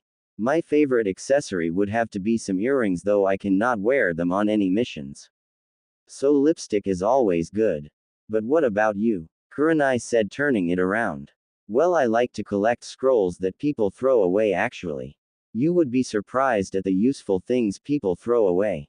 As for a favorite food, I don't really have one, though if I were pressed I would say ramen. My favorite accessory is a haori. Naruto responded. But I think we are done for now. We need to meet the team in about 10 minutes. Kurenai nodded and they headed out to their meeting place, leaving a note to Yugao that they would be gone about a week. Kurenai and Naruto arrived at the gates and waited for Shino and Hinata to arrive. They had been enjoying the silence for about 5 minutes before Shino and Hinata came up and Kurenai spoke. Okay, this is our first mission outside the city walls. Be careful. Just because this is AC rank does not mean it isn't dangerous. Naruto will take point. He is our hard hitter and with his enhanced senses will be able to tell if there are traps. Shino next watching the left side and keeping Naruto covered should he engage. I am next covering the right side. I will fall back and use my genjutsu or assist Hinata. Hinata is watching our backs with the Byakugan. Everyone ready? She looked at their determined faces and said, move out. Time skip 3 days. They arrived in Tanzaku-gai a little behind schedule. They had run into some bandits that assumed they could take on a team. Naruto and Kurenai had made short work of them. Shino and Hinata were still not sure ofing, so Naruto took the initiative and did 3 of the 5 before they could blink, and Kurenai had the other 2 down in the same time frame. They had spent the rest of the trip in uncomfortable silence. Naruto was hoping they would ask their questions before it interfered with their teamwork. They had seen him before, but with all the information loaded to them afterwards, it seemed to have fled their minds. This was fresh. Anyo. Naruto-kun, how can you be some comfortabling? Hinata finally spoke up as they were nearing the village. Kurenai was about to respond when Naruto spoke. Hinata-chan, what would happen if I simply knocked them out and released them afterwards? They would continue on their rampage. Naruto. Shino spoke up in his monotone voice, finally understanding Naruto's calmness. Exactly, Shino. When I was younger, I would go bandits to enhance my skills. I was doing a service. Bandits are some of the worst of the worst. They rape, pillage, and without mercy. Tell me, why should I allow someone like that to live when he attacks me? Naruto questioned. I do not relishing them, Hinata-chan, but it is a necessary part of my life. I have said it before, I will say it again. Do not relish it, but do it because it is necessary. I will, because I have found my peace in doing what I do. Now you must do the same. For the next time I may not be able to them before they reach you. Kurenai nodded when Hinata looked at her for confirmation. Now let's get settled in our rooms. It has been a long day and we all need our rest. Tomorrow we are to receive the package. Kurenai said and led them to their hotel. The girls shared a room while the boys had their own room, and each went to sleep thinking about what Naruto had said. It had been 3 days since they arrived in Tanzaku. They had decided to wait a minimum of 3 days before returning and stating the mission a failure. Currently, Shino and Hinata were roaming the streets looking for the client under guise of a young couple in henges. Kurenai and Naruto were sitting in the cafe they were supposed to meet the client, sipping on some tea. Well, Kurenai-chan, since we have some time, let's finish our discussion from before. Naruto said. Kurenai looked confused before remembrance shone in her eyes. They were on a little date, so Naruto decided to treat it as such. What else would you like to know? Naruto responded almost instantly. Since you read books, do you collect anything to do with them? He had thought about what he wanted to ask and had about 3 things he wanted confirmed before they finished this mission. Of course, even with them relaxing, they still kept their eyes open. Kurenai blushed and responded in a quiet voice, I collect bookmarks. It was one of the more awkward things a shinobi might collect, but she liked reading and bookmarks were very useful. She had grown a liking to ones with smart kotas on them. Naruto nodded. His first question confirmed he had run across some interesting details after having meditated from sealing their rooms. A favorite color or colors? Kurenai responded. I like crimson because it reminds me of your attack. Lately I seem to have developed a liking to golden yellow. She said, admitting her liking of his hair. Naruto smirked. Like my hair, eh? He chuckled at the blush that spread across his sensei's face. Anything you like to collect besides bookmarks, perhaps something that might be seen as a weakness? Staring at her in a, I know something you probably didn't want me to know yet, type of way. Kurenai started sweating. No. Naruto grinned his fox grin. So that crimson dog plushie that was on your bed is just a decoration? Kurenai cursed. She had forgotten he sealed her entire room. She sighed, deciding to give up. Okay, I like to collect plushy toys. For some reason it placates my need for soft things in a hard world. Naruto smiled. Thank you for telling me, now I know a little more about you. He was genuinely happy that he managed to get her to admit it. They went back to enjoying themselves, making a little small talk while waiting for the client. About a half hour later, the client stumbled up to them and handed the package, which looked ripped. Kurenai raised an eyebrow and questioned the man, but he just said to get it to the Hokage without delay and left. That was weird, Kurenai said. Hinata, Shino, we are leaving. Go pack, meet us at the exit to the village in 20 minutes. Kurenai said through the radio, and Kurenai and Naruto headed to the meeting point with the package. 18 minutes later they were on their way home. Time skip. The trip home was uneventful despite the appearance of the package. They were not attacked, and arrived at Konoha 3 days later. They immediately went through the gates and proceeded to the Hokage Tower. Upon arrival they were ushered into a briefing with the Hokage. Hokage-sama. Team 8 reporting from a successful C-rank mission. Kurenai said with authority. Very good, Kurenai, Sandame said. Report. After hearing the breakdown of the mission, leaving out the mini dates Kurenai and Naruto had, and hearing the alarming state of the messenger, he said, excellent work for your first C rank. Your pay will be available and you will have a few days off for reward of your first C rank. Dismissed. Team 8 filed out of the room and everyone went to their separate homes. Kurenai and Naruto arrived home and Naruto spoke up, well, I am going to head to take a shower and head to bed. You should relax, Kurenai-chan, and take it easy. Good night. With that he kissed her full on the lips before hurrying to his room. Kurenai stood there a little while, amused at his shyness after kissing her. She decided she was going to soak in the hot springs before heading to bed. She entered her room and made her preparations and then headed to the hot springs. Kurenai entered the hot springs only to hear the splash of another using the hot spring. She came around the changing partition and saw Yugao soaking in the water. Ohio Yugao, Kurenai said. Yugao jumped before replying. A little miffed, she had been caught off guard. Ohio Kurenai, how was the mission? It was fine, Naruto, and I got in some interesting little dates. Kurenai responded and continued to regale her fellow Naruto lover on their little talks and some of his personal info. You should go sleep with him tonight. I got some dates and I am sure he would appreciate it. Yugao nodded, having been thinking the same thing, and took her leave. Naruto climbed into bed fresh from his shower. He was happy with his first C rank. It had been relatively easy and he got to spend some more time with Kurenai. He only wished Yugao could have accompanied them. Once that thought crossed his mind, he heard his door open. He looked up to see Yugao in an overlarge shirt barely hiding her, and she spoke, could I sleep with you tonight, Naruto-kun? Naruto was more than happy to let the girl sleep with him and responded instantly, of course, Murasaki-hime.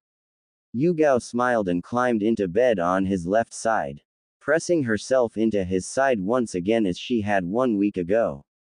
How was the house while we were gone, Hime? Naruto asked. Lonely, was Yugao's wistful sigh. I heard your mission was a success. Yes, and I learned a bit more about Kurenai, but now it's your turn. Naruto said. Oh, so you want to know the same things about me, Well, since you searched my room, I guess there is no point in hiding it.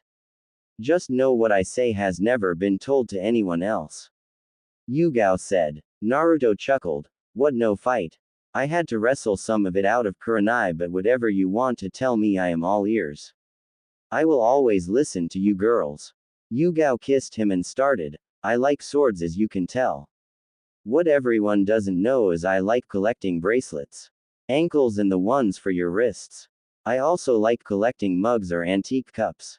Especially ones with funny sayings on it.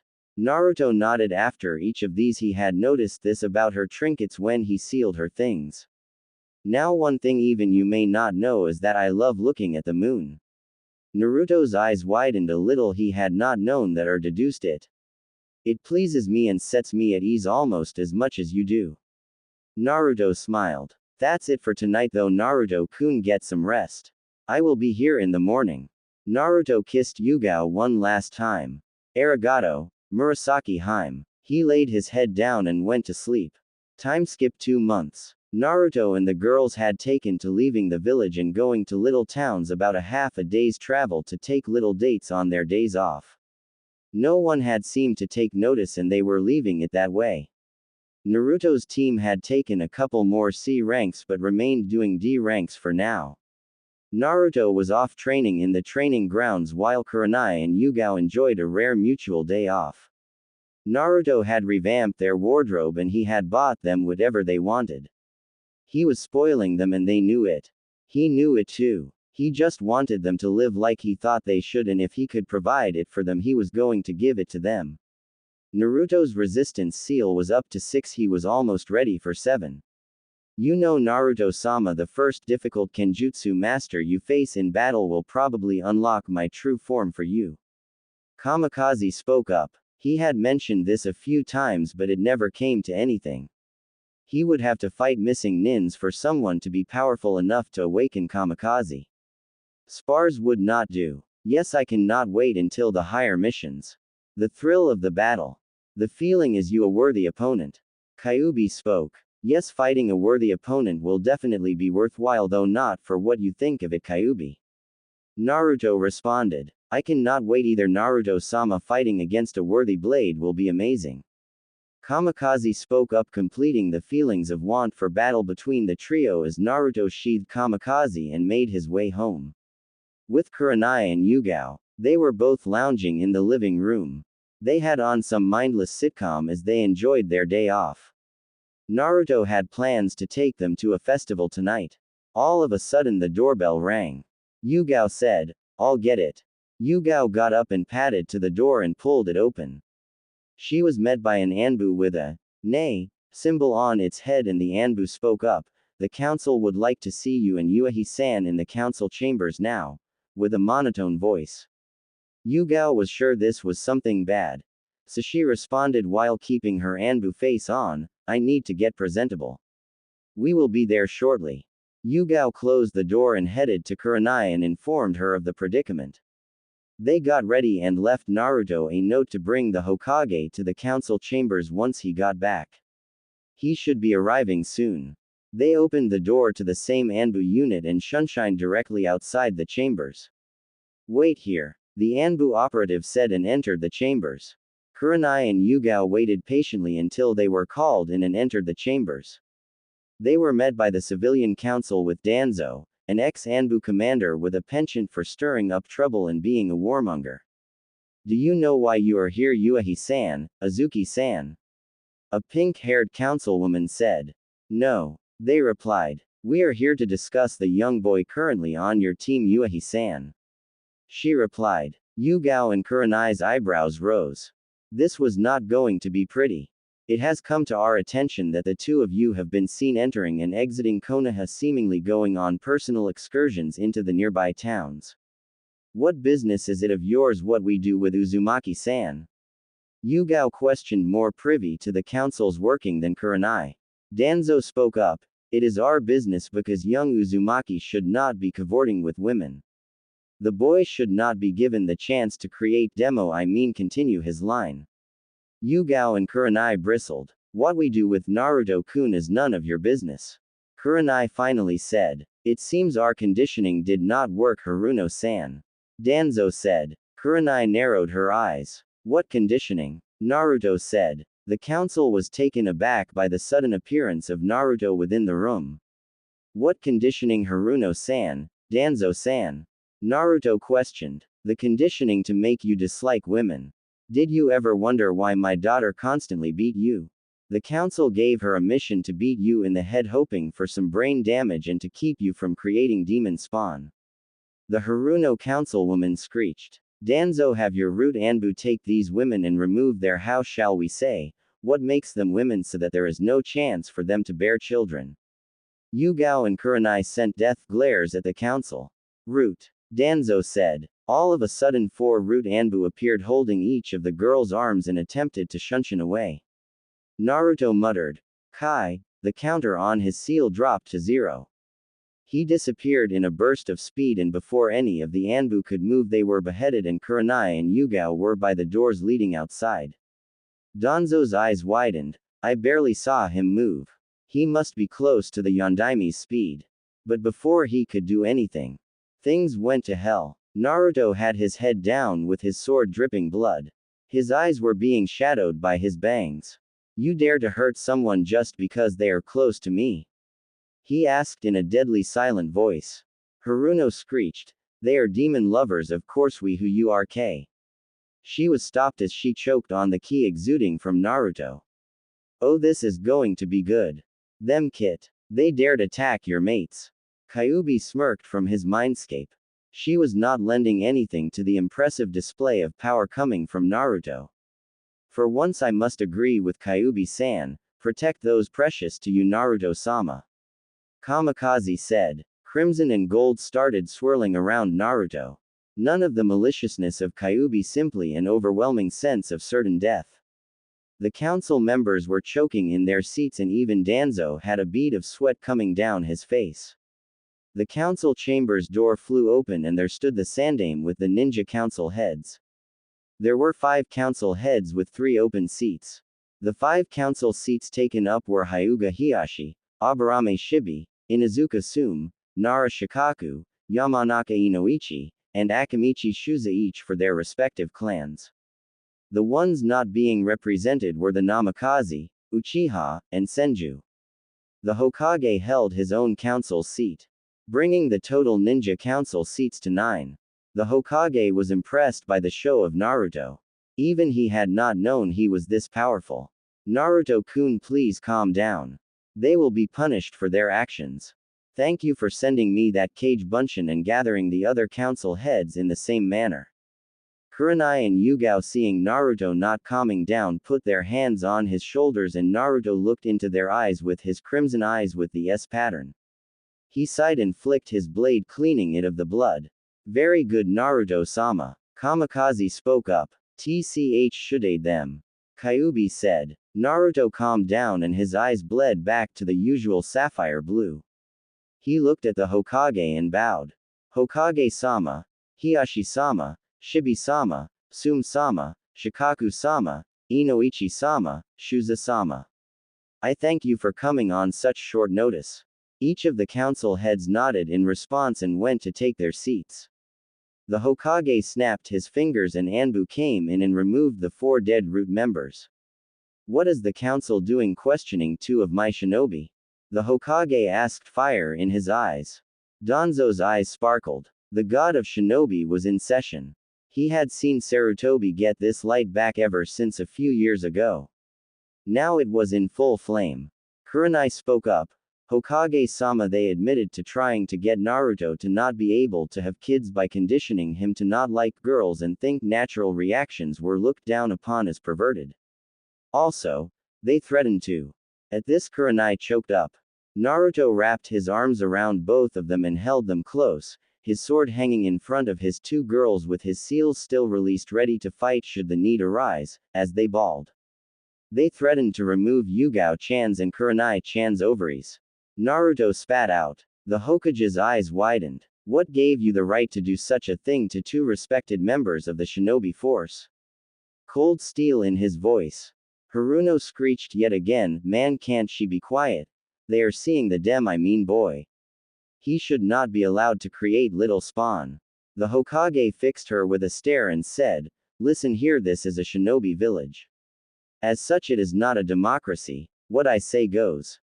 I am the Hokage and you will not be threatening one of my shinobi with such a thing again.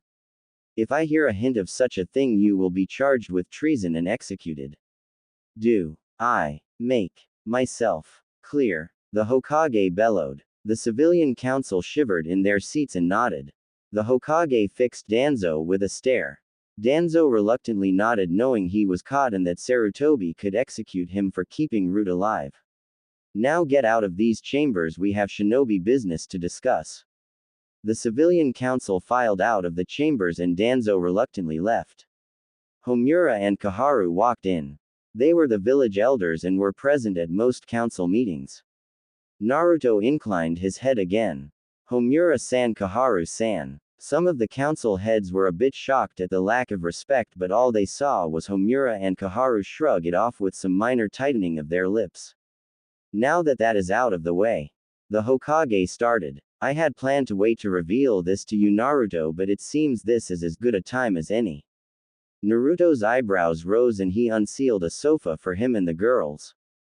He laid Kurenai down on his lap and Naruto started to stroke her hair and Yugao leant on his arm as he made little circles on her hands, making a motion to proceed since he was comfortable. The council sweat dropped at his actions, but taking into account the traumatic experience they just went through allowed it. The Hokage cleared his throat and started, Naruto-kun, you have exceptionally high senses, even higher than our own Inuzuka clans. Sume snorted but could not deny the tests. As such, the council has been debating on allowing you to make your own clan within the village so as to continue such great abilities. The Hokage finished. Naruto's eyebrows rested back to their normal state and he responded, you are not even sure if my abilities will be passed on or if it is a perk of my Jinchuriki status. Kyuubi spoke up, it will be passed on, Kit. I made sure of it once I noticed your senses. Naruto came back to the world of the living and said, ah, never mind. I heard Kamikaze confirm it. He shared a knowing look with the Hokage. The council had been informed of the sword Naruto had. Some of the civilians had attempted to get him to give it to Sasuke, but once the Hokage had explained the defense mechanism they left it alone. So Naruto-kun, what would you say to starting your own clan? It would require you to marry multiple women, which you seem to have a start on already. The Hokage wiped his nose discreetly. You would gain a seat on the council once you gain Chunin status and you can claim any newly made jutsu as clan techniques. Naruto looked down at his Megami and whispered to his girls. What do you think? Kurenai whispered, well, this is the only way to marry us both. Though I am not sure if it will go that far, it seems it will at this point. I had always wanted a large family. The thought of claiming my techniques as my own and not being forced to give them up sounds nice. I think all in all it's a win-win. Just not too many wives, Naruto-kun. Yugao whispered straight in his ear and down at Kurenai, I agree with Kurenai. I do not want my personal sword techniques to be used just by anyone, and I would love to marry you in the future if everything works out. Naruto nodded and said, how many wives, by what time, and do I get my own place or will I have to buy another plot of land? The Hokage was overjoyed. This set his grandson on a path to happiness. He could see what the three had and hoped it would endure. I believe the minimum we had said was 3 by the end of your 15th year. All of the clan heads nodded. Naruto spoke up, I pick my brides, no one picks for me. I will not marry if not for love. The council did not seem too worried but agreed, and the Hokage said, very well, Naruto-kun. That gives you about a year and a month to find another woman. We will expect the name of your clan by then. Naruto nodded and the Hokage dismissed the meeting. Naruto uttered one last advice. Do not send your daughters to me looking to wed. I will sniff them out and they will be rebuffed. If they seek my friendship and turn it into love, they will be given their fair attempt. With that, Naruto, Kurenai, Yugao, and the sofa disappeared. Naruto woke to the most enjoyable feeling in the world. Love. He was smothered in his two girls' loves. He seemed to be waking up like this more and more often. Over the past few months, the girls had taken a certain liking to sneaking in some nights and asking on the others if they could sleep with him. He would never deny them. He enjoyed finally being able to have physical attraction and attention. The girls picked up on this and would hug or kiss him whenever they could, almost as if to make up for the years he had been deprived. He was never really lonely with Kyuubi and Kamikaze, but the physical interaction was indescribable. Their favorite nights seemed to be when they would just cuddle in bed after a long day and just chat. They had become especially clingy since that council meeting a week ago. No one had been stupid enough to try to hurt the girls, but someone had tried to infiltrate the house. The root Anbu was found staked outside the front door the next morning, a warning to any and all that they should not mess with anyone Naruto considered precious. The civilians had been a bit rowdy about it, but the Hokage had come down and said in no uncertain terms that no one had the authority to infiltrate the premises of another. To prove his point, he knocked on the door to show that there was no foul play and the Anbu had just been trying to visit, as the civilians put it. Other than that one incident, Naruto tried to stay out of the public eye and live a quiet ninja life. He figured it would be through actions that he could win some people over. Indeed, after his stunt with the civilian council and how he put them in his place, many of the shinobi saw him in a different light. The ninja did not like the civilian council, and as such when Naruto pushed them and came out on top they were appreciative by at least no longer glaring at him. He figured it was a start. The Hokage sighed. I'm getting too old for this shit, he thought. He was happy for Naruto. He wished he would take his father's seat, but Sarutobi was sure he would at least incorporate the Namikaze seat within his new clan. He turned from his clones doing paperwork and looked out over his beloved city. He was planning on sending for Jiraiya to track down Tsunade and bring her back. He was getting too old for this job and it needed new blood. He could feel something was going to happen in the upcoming Chunin exams. However, on to more immediate matters, the tension between the council and Naruto was affecting the village. Only the one incident so far, but if Naruto stayed within the village for much longer he was worried more drastic measures might have to be taken. He was wondering what to do when one of his clones walked up to him with a mission and a request. The Hokage's eyes lit up. Ah, perfect, and if this is who I think it is, Naruto would be the most ideal person to send. Hinata needs the practice. The only problem is Shino is out on a mission with his father yet again. Who else can I send? Oh, Yugao's team is off assignment. Yes, that will work in a perfect protection. The Hokage stamped his seal of approval and pressed his intercom button for his secretary. Please send a request for Team 8 and Anbu Neko. The Hokage sat back in his chair and chuckled. This was going to be interesting. Naruto was watching his love sleep on one of those days off they all had together. Whenever they all had a day off they would sleep together and lay in bed till late morning, which for them was 7, and enjoy each other's company. Nothing beyond kissing had been done, but they enjoyed it nonetheless. He shook his loves awake, whispering to them, "Wake up, Megami-chan, Murasaki Haim." Yugao moved first. He kissed her awake. I could get used to that, she said after grabbing another kiss. Naruto turned to find a pouting Kurenai. He immediately moved to rectify the situation. He kissed her full on the lips and for the first time asked permission to add tongue by running his tongue along her bottom lip, and she quickly granted him access. They battled for dominance while Kyuubi held an internal commentary. And he goes in for the damn straight Naruto wins. Naruto and Kurenai broke apart, each panting, and Kurenai said, "Yes, I could definitely wake up to that every morning." Naruto smiled before attempting to get out of bed. He was roughly pulled back and engaged in a tongue battle with Yugao. After winning that battle as well, he had plenty of practice since they had decided to up their kisses and had been teaching him through practice. Until today he had never initiated it though. Naruto got out of bed and the three of them headed down to the kitchen to eat breakfast. The girls hanging on Naruto's arms. Naruto had grown to about the girls' heights now. He could look them straight in the eye. He was the tallest of his age group.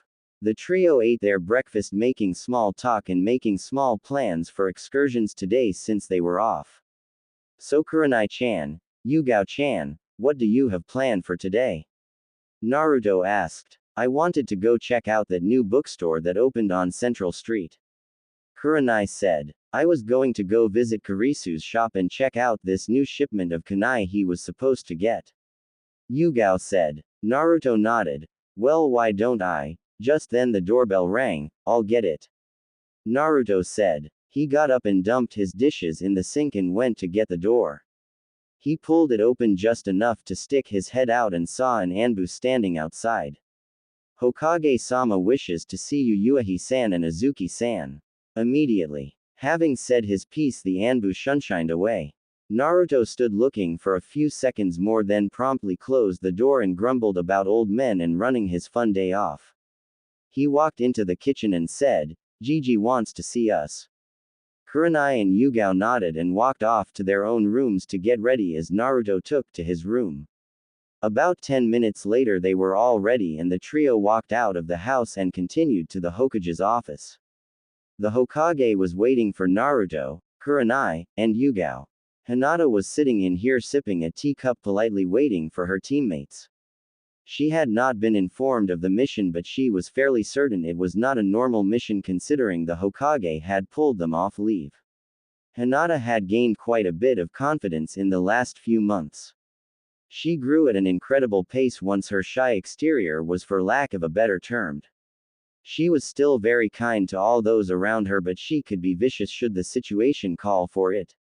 A true kunoichi if the Hokage ever saw one.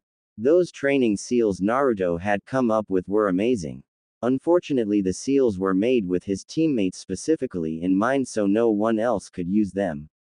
Hinata's chakra seal was incredible. It took all that excess chakra the body just naturally exuded, and at night when she was tired from training would reapply the chakra to her coils to expand them while she rested. Should anyone else try to use it, the carefully calibrated chakra amount, which changed depending on Hinata's body weight, etc., it would either expand the chakra coils too much or do so little it would not affect the coils at all. Shino's stamina seal was complex. It targeted certain areas for Shino to allow him to move around without using so much chakra and therefore feed more chakra into little kawarimis and the like. An Aburame was different from most because of the bugs inhabiting their bodies, and to make a seal to increase Shino specifically was a bit rough on Naruto, but he pulled through and managed to do it. Kurenai's seal, however, was one of the most complex the Hokage had ever seen. It was almost a resistance seal. It would take every action and enhance the muscle it needed to do it and cause more work to be done by said muscle. Once the muscle broke down, it would allow the muscle to hyper-regenerate using healing chakra. The downside to this was that if the seal was on for too long or Kurenai used it too much, then it might cause more damage than help and shorten her lifespan. Naruto monitored his team carefully and made sure to remove the seals when they got to a certain point and told his team to continue training without them. They agreed because of the seals they had reached levels far faster than normal and they all wanted to work for their skills. The Hokage was wary of letting them use the seals, but Naruto explained the risks and they accepted, so he had little choice. Just as the Hokage finished his musing on the training seals, Kurenai, Naruto, and Yugao walked into the room and presented themselves. "Ah, teammate and Yugao, glad you could make it." The attending ninja sweat dropped. Well, seeing as Shino is out again on another mission with his father collecting rare insects, Yugao shall be joining Team 8 for this mission in co-leadership with Kurenai. The Hokage continued. "Mission Gigi?" Naruto questioned. "We are supposed to be off." Angry at losing time with his girls but happy at the same time for Yugao joining in on the mission. "This is a diplomatic mission, Naruto-kun, and yes. I got this mission from Mist a week ago and need to send an emissary to meet with the new Mizukage and invite them to the Chunin exams in about a month and a half," the Hokage said with a smirk. Kurenai and Yugao's eyebrows rose. "Not to be rude, but why is Hokage-sama?" Kurenai asked. "You were requested," the Hokage said simply. "How? None of us know someone in Kurigakure." Kurenai looked around to make sure she hadn't lied, and it appeared she hadn't as they all shook their heads. "You were requested by Hiashi-san," the Hokage supplied. "Otu-san," Hinata said. "Hi. He believes you need some diplomatic experience, and because Kiri is so new, he believes it would be a good test for you. He hopes you will do well," the Hokage said with a comforting smile. Hinata smiled and nodded. Kurenai looked around and said, "Very well, we accept, Hokage-sama." "Gotcha," the Hokage thought. "If the new Mizukage is who I think it is, Naruto is in for a surprise. God, I love getting him back for all those times he switched my Ika. Oh shit, Gigi has that look in his eye," Naruto thought. Indeed, Naruto-sama, it seems this mission is as much for the Hokage's enjoyment and for his village. Kamikaze answered back. "Either way, it should be interesting, just hope he isn't trying to pull the same thing he did with your team and set you up again," Kyuubi said. That clicked a light bulb in Naruto's head. Hey, wasn't there? He was caught off from his musings by the Hokage. The Hokage had seen Naruto thinking about it and ran interference. "Very well, you leave within the day, dismissed." As they were filing out, the Hokage smirked in a very Naruto-ish manner. He wiped a bit of blood from his nose and pulled out his Ika. "Damn you, Naruto. Naruto smirked as he made his way out the tower twirling a familiar orange book. Mess with the best, drown like the rest, Naruto thought as he made his way home to pack. About 20 minutes later, the team was situated at the gate leading to the port that was going to take them to Mizu no Kuni. Okay everyone, this is a diplomatic mission, but there is no reason to treat it carelessly. This is to another hidden village. Diamond Formation. Naruto take point. I am west. Yugao east. Hinata watch the rear with the Byakugan. Any questions? Kurenai said. The entire team shook a negative and Kurenai said, move out. Time skip 1 week. The team was making their way through the morning fog. It was about 8 in the morning. It had taken them a week to get to Kiri. They had seen the poverty of the outlying lands, but the living conditions improved closer in, though not by much. Evidence of the bloodline wars pocketed the landscape. Nothing had happened during the travel. They had made good time and had been in town a day early for their boat. Now they were steeling themselves to meet this new and mysterious Mizukage, hoping to create an alliance with the newly remade village. They had attempted to gain some insight, but the only real information was the previous Mizukage was by the current one, whom held not one but 2 bloodlines. Apparently, she was also the first female Kage in the history of the elemental countries. Kyuubi had had a few positive things to say about that. About damn time men started to see us as equals, she had stated. Naruto wisely did not comment when the man insisted it was not to be and that she would not be in office long. Needless to say, the man had not remained in their presence for long when Kurenai, Yugao and Hinata heard this. Kurenai was wearing her trademark bandage dress with a bit of a flair to it. She had on crimson earrings and some lipstick. Yugao had on Anbu dress but with some silver moon earrings and her sword hanging across her back. Hinata was wearing a kimono she had changed in the village before they left this morning to be more presentable. It was white with blue flowers. She had her hair left down in a shimmering fold that fell to her shoulder blades. The person who looked the most mysterious though was Naruto. Naruto had on black pants with his kunai and shuriken pouches. One on each leg. His shirt was crimson silk.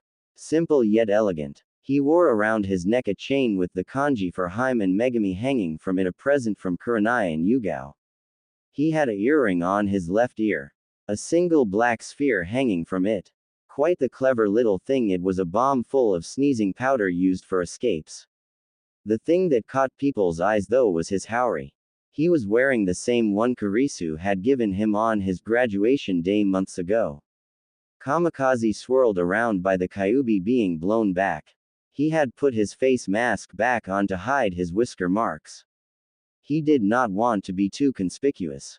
Naruto was brought out of his musing when he heard, halt. State your business in Kiri. Hinata raised her voice and said, emissaries from Konoha here to meet with the Mizukage to discuss the upcoming Chunin exams and a possible alliance. The guard was silent for a moment before mist appeared from their sides and the captain said, we will escort you to the Mizukage and be your guards within the village. Which translated into, don't do anything funny or we will cut your head off. Hinata nodded and Naruto faded to the back, allowing the girls to lead the way so he had time to any threat and act accordingly. He had recently upped his seal to 7, so he was moving a bit slow compared to normal. Naruto kept an eye on the mist troops while they marched through the village, catching things on the sides of his vision. It seemed the life here was peaceful. They had been hidden by their borders for so long that once the war had ended, nothing was left here to disturb them. The children played in the streets as their mothers watched them. They greeted the Konoha shinobi warmly once seeing them escorted by mist. The mist herded them to the Mizukage Tower, easily seen once you entered the city as it was the tallest structure. They were herded to the waiting area and sat there for about 10 minutes before the secretary spoke, the Mizukage will see you now. With that the team filed into the Mizukage's office hoping to establish relations. Mei Terumi was not having a good day. Not a good day at all. She had woken up and her favorite coffee mug had a crack in it. Then she had come to the office to find piles of paperwork which she was sure she did not have the night before, and now Chojuro had done something stupid and Ao had said something about marriage which she was always worried about for some reason. She could never seem to find a decent man. She had beaten the previous Mizukage and restored order enough to enter the upcoming Chunin exams with the Hokage's approval. However, she had never seemed to find a man worthy enough for her. All of the men she met were either weak or perverts. She was only 22, but it still weighed heavily on her mind. She needed a man strong enough to hold off any enemies she might make in her cage position. He had to be kind and considerate too, though. Definitely not a pervert. She would boil his manly parts before allowing that to happen. Is that too much to ask? She asked herself. Mizukage-sama, the Konoha delegates are here to see you. Her aide informed her. Very well, send them in. Ow. Chojuro, behave yourselves. She said with a deathly smile. She watched as the 4 people filed in. The first 3 surprised her. It was a team of almost all women.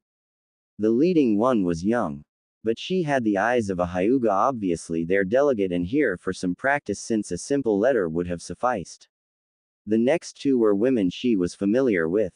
The first, Kurenai Uehi, Genjutsu mistress of Konoha, ranked low A in the bingo books. She was a woman world-renowned as being second in Genjutsu only to Itachi Uchiha. Mei was glad the Hokage had sent a strong woman to her in the team and not some weak fangirl. The second, Yugao Azuki, sword mistress of Konoha, ranked mid-A in the bingo books for her mastery of the sword and slight genjutsu usage. She was one of the foremost women sword users in the world. Again, the Hokage had sent a strong woman. Mei was pleased at the Hokage's choices. However, the last one eluded her. He stayed at the back, obviously a protective position. His haori keeping him slightly covered. The hilt of a sword peeked from his back and his blonde hair spiked in all ways. A face mask blocked the lower half of his face, but his blue eyes seemed to draw her in. She noticed how his aura calmed the entire room down. Oh yes, this person interested her greatly. Perhaps she had found a man worthy. If he wasn't a pervert, she would have to get to know him better. The Hyuga brought her out of her musings. Mizukage-sama, I am Hinata, Hyuga heiress to the Hyuga clan. To my right is. The Mizukage was a bit stunned at the heiress of the Hyuga clan coming out here, but finished her introductions without letting any of her emotions show. Kurenai Uehi, Genjutsu mistress of Konoha, and Yugao Azuki, sword mistress of Konoha. I do not recognize your companion, however. Hinata frowned as Naruto spoke up. Oh, you will recognize me in time. Naruto had noticed the woman immediately as the same one he had met directly after the Hokage's meeting with Kurenai all those years ago. Mei frowned at not getting his name but smirked soon after. Perhaps we should meet after this so you could help me remember you. Continuing her flirting game, Naruto chuckled as Kurenai and Yugao sent blank stares between Naruto and Mei. We shall see, but first I believe we have terms to discuss about upcoming events.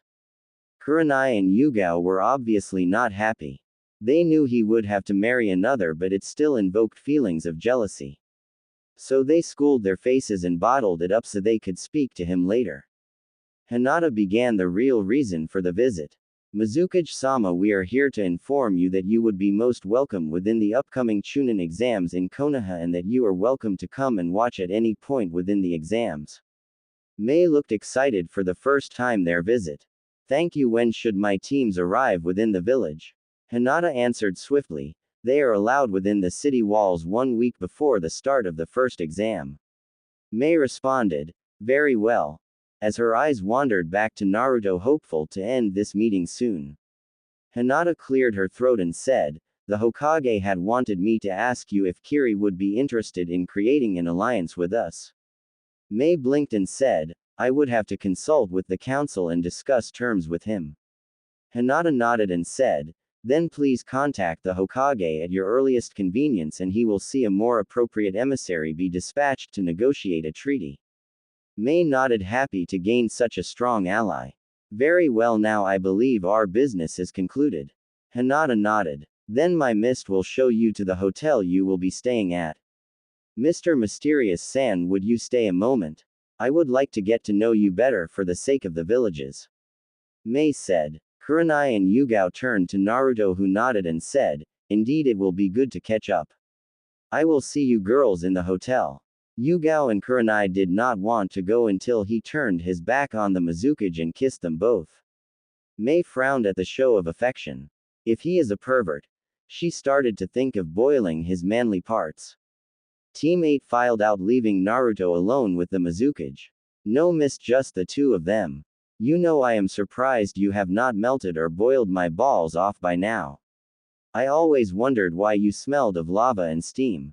Naruto said, indicating his knowledge of her bloodlines and her dislike of perverts. I am considering it. She growled out. Naruto chuckled. Not just for my loving two women, but for what I called you all those years ago in Konoha. I had heard that anyone who called you that got their balls melted off. Mei blinked before asking, what are you talking about? I never met you. Of course you did, Mei-chan, Naruto said while pulling his mask down, showing his whisker marks as he watched the Mizukage's eyes widen. Called it, Kyuubi said in a bored voice at another girl in the running. Mei sat there stunned. This guy was that same little blonde-haired boy from the Hokage's office. Mei chuckled before bursting out in laughter. Oh, I needed that, Naruto-kun. How have you been? You seem to be doing well for yourself with two girls, and your aura and that weapon seem to scream to me. Naruto smirked before sitting down, being awful chummy with me, but I will take it. Yes, I love them. As it turns out, the council liked my enhanced senses. Naruto saw Mei's eyebrows raise. Seems I have enhanced senses past a nin dog's. At this, Mei's eyes widened just slightly, and some big chakra reserves, so I got accepted for clan status and am marrying 3 women by my 15th birthday in about a year and a month. I am hoping those 2 will be 2 of the 3. Mei digested all this and smiled. She had a shot, and this man exuded power to the maximum. Must not be a pervert or so good in bed, those 2 don't care. And he calmed everyone down. So far he was matching up pretty good. Now she just needed to see him in action. So what have you been up to? Naruto asked as he relaxed, effectively dodging her last 2 questions. Besides stabilizing this village after the war and coming out of it alive and well. Seems your blessings seem to work. I am looking to settle down. Mei said. Her eyes widened. Why the hell did I just say that this guy is a potential enemy? Why am I being so nice? Naruto chuckled before saying, any man who would be lucky enough to acquire your affections would be a kami among men, his natural flirt kicking in without him noticing. Mei blinked before they continued on about menial things in their lives. How Mei was trying to rebuild the 7 swordsmen of the mist. How Naruto was dealing with the council's power play. How Mei was improving the medical facilities and reforming the academy. How Naruto was treating and living with Kurenai and Yugao. This seemed to be Mei's favorite subject. Naruto also talked of his pranks. So I managed to keep the secret to paperwork from Gigi till I really got the full affect of it. He cut off in mid-sentence to see Mei puppy dog eyes him. Must resist puppy dog eyes. Give it up, Naruto. Only girls can ignore it. Men are prey to the ultimate female technique, puppy dog eye, or in my case, kid eye, no jutsu. Kyuubi said. Naruto eventually gave in. Seeing his defeat, Mei asked sweetly, Naruto-kun, what is the way to defeat paperwork? Naruto answered, Mei-chan, 1 word. Bunshin. Mei blinked, then blinked again and jumped over the desk and kissed Naruto on the lips. He was so stunned he didn't even respond until she pulled away. That is for being the genius you are. She said. She immediately made 3 Mizu Bunshin who set to work. Naruto's sweat dropped and said, well, I better get back to my team. They probably think I am being interrogated. Mei smirked. I hope to see you around, Naruto-kun, she said suggestively. Naruto quickly left the room as Mei chuckled. Mei pondered to herself. Maybe I need to see what is needed for a political marriage. Naruto felt a shiver run up his spine. Oh, you know what that means. Another girl just fell in love with you. Kyuubi said, taunting her container. Why not? I like her. I am sure I could come to love her given the chance. The same to you if you did not try to claim me just for your own power play. From your personality that you have shown, you show just as much in a woman as any of the ones I might potentially look at. Naruto replied. That shut Kyuubi up. She did not talk again for the rest of the evening. When Naruto walked into his room, he felt a slight key coming from his living room area. He sighed, deciding to get it over with. Hello Megami-chan, Murasaki Haim. Naruto said. Kurenai and Yugao simply continued to glare. Naruto-kun, where do you know the Mizukage from? Yugao asked sweetly. Yes. And why did you not tell us you knew her? Kurenai asked just as sweetly. Naruto sighed yet again and began his tale of how he met Mei. I met her in Gigi's office right after Kurenai left, when she had woken the day after I saved her. She was requesting reinforcements for the bloodline wars, and I had said some things to her to get her to stop being mad at Gigi. Kurenai and Yugao blinked. Okay, but why didn't you tell us you knew her? Naruto responded. I had only met her the one time. I didn't even know she was the Mizukage. The only reason I recognized her was because of her scent. She is the only one to smell like lava and steam. Gigi did the same thing when he assigned you to train me as a genin.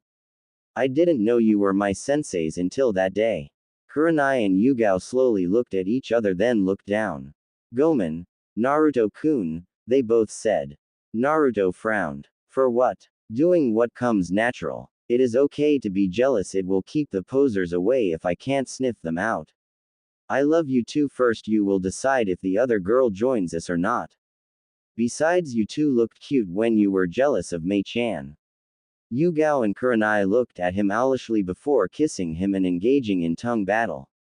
They had expected Naruto to just fall in love with someone else and they would have to accept them, but to give them a choice in who he would consider to marry was huge to them. So Naruto told them of what they talked about, and after a couple more hours they all headed to bed in their own rooms. The next morning Naruto woke up. They had 3 days scheduled to stay in Kiri before returning. He intended to take full advantage of this. That is until Kurenai came in and said, team meeting 5 minutes my room. Naruto cursed at losing his precious time with Yugao and Kurenai. He was up and dressed almost instantly, and after taking care of hygiene he walked to Kurenai's room. Naruto walked into the room to see Kurenai reading a note with a monkey near her. He recognized it as one of the old man's summons and waved to it. It waved back. He had been watched by them when he would go to the Hokage's office when he was younger, so he was well known in the monkey realm. He noted the frown on Kurenai's face and noticing he was the last one here spoke up. What's wrong Kurenai-chan? Kurenai reread the note before looking at Naruto. It seems Team 7 with Kakashi has embarked on a mission to Wave when they had run into the Demon Brothers. They decided to continue despite the fact they should have returned and sent a higher team, and ran into Zabuza Momochi and a fake hunter Nin from here. They are now requesting backup and we are the closest team. If we are already finished, we are requested to move to Wave and assist Team 7 while taking control of the mission because of Kakashi's odd decision to continue. Kurenai explained. Naruto frowned and thought about it.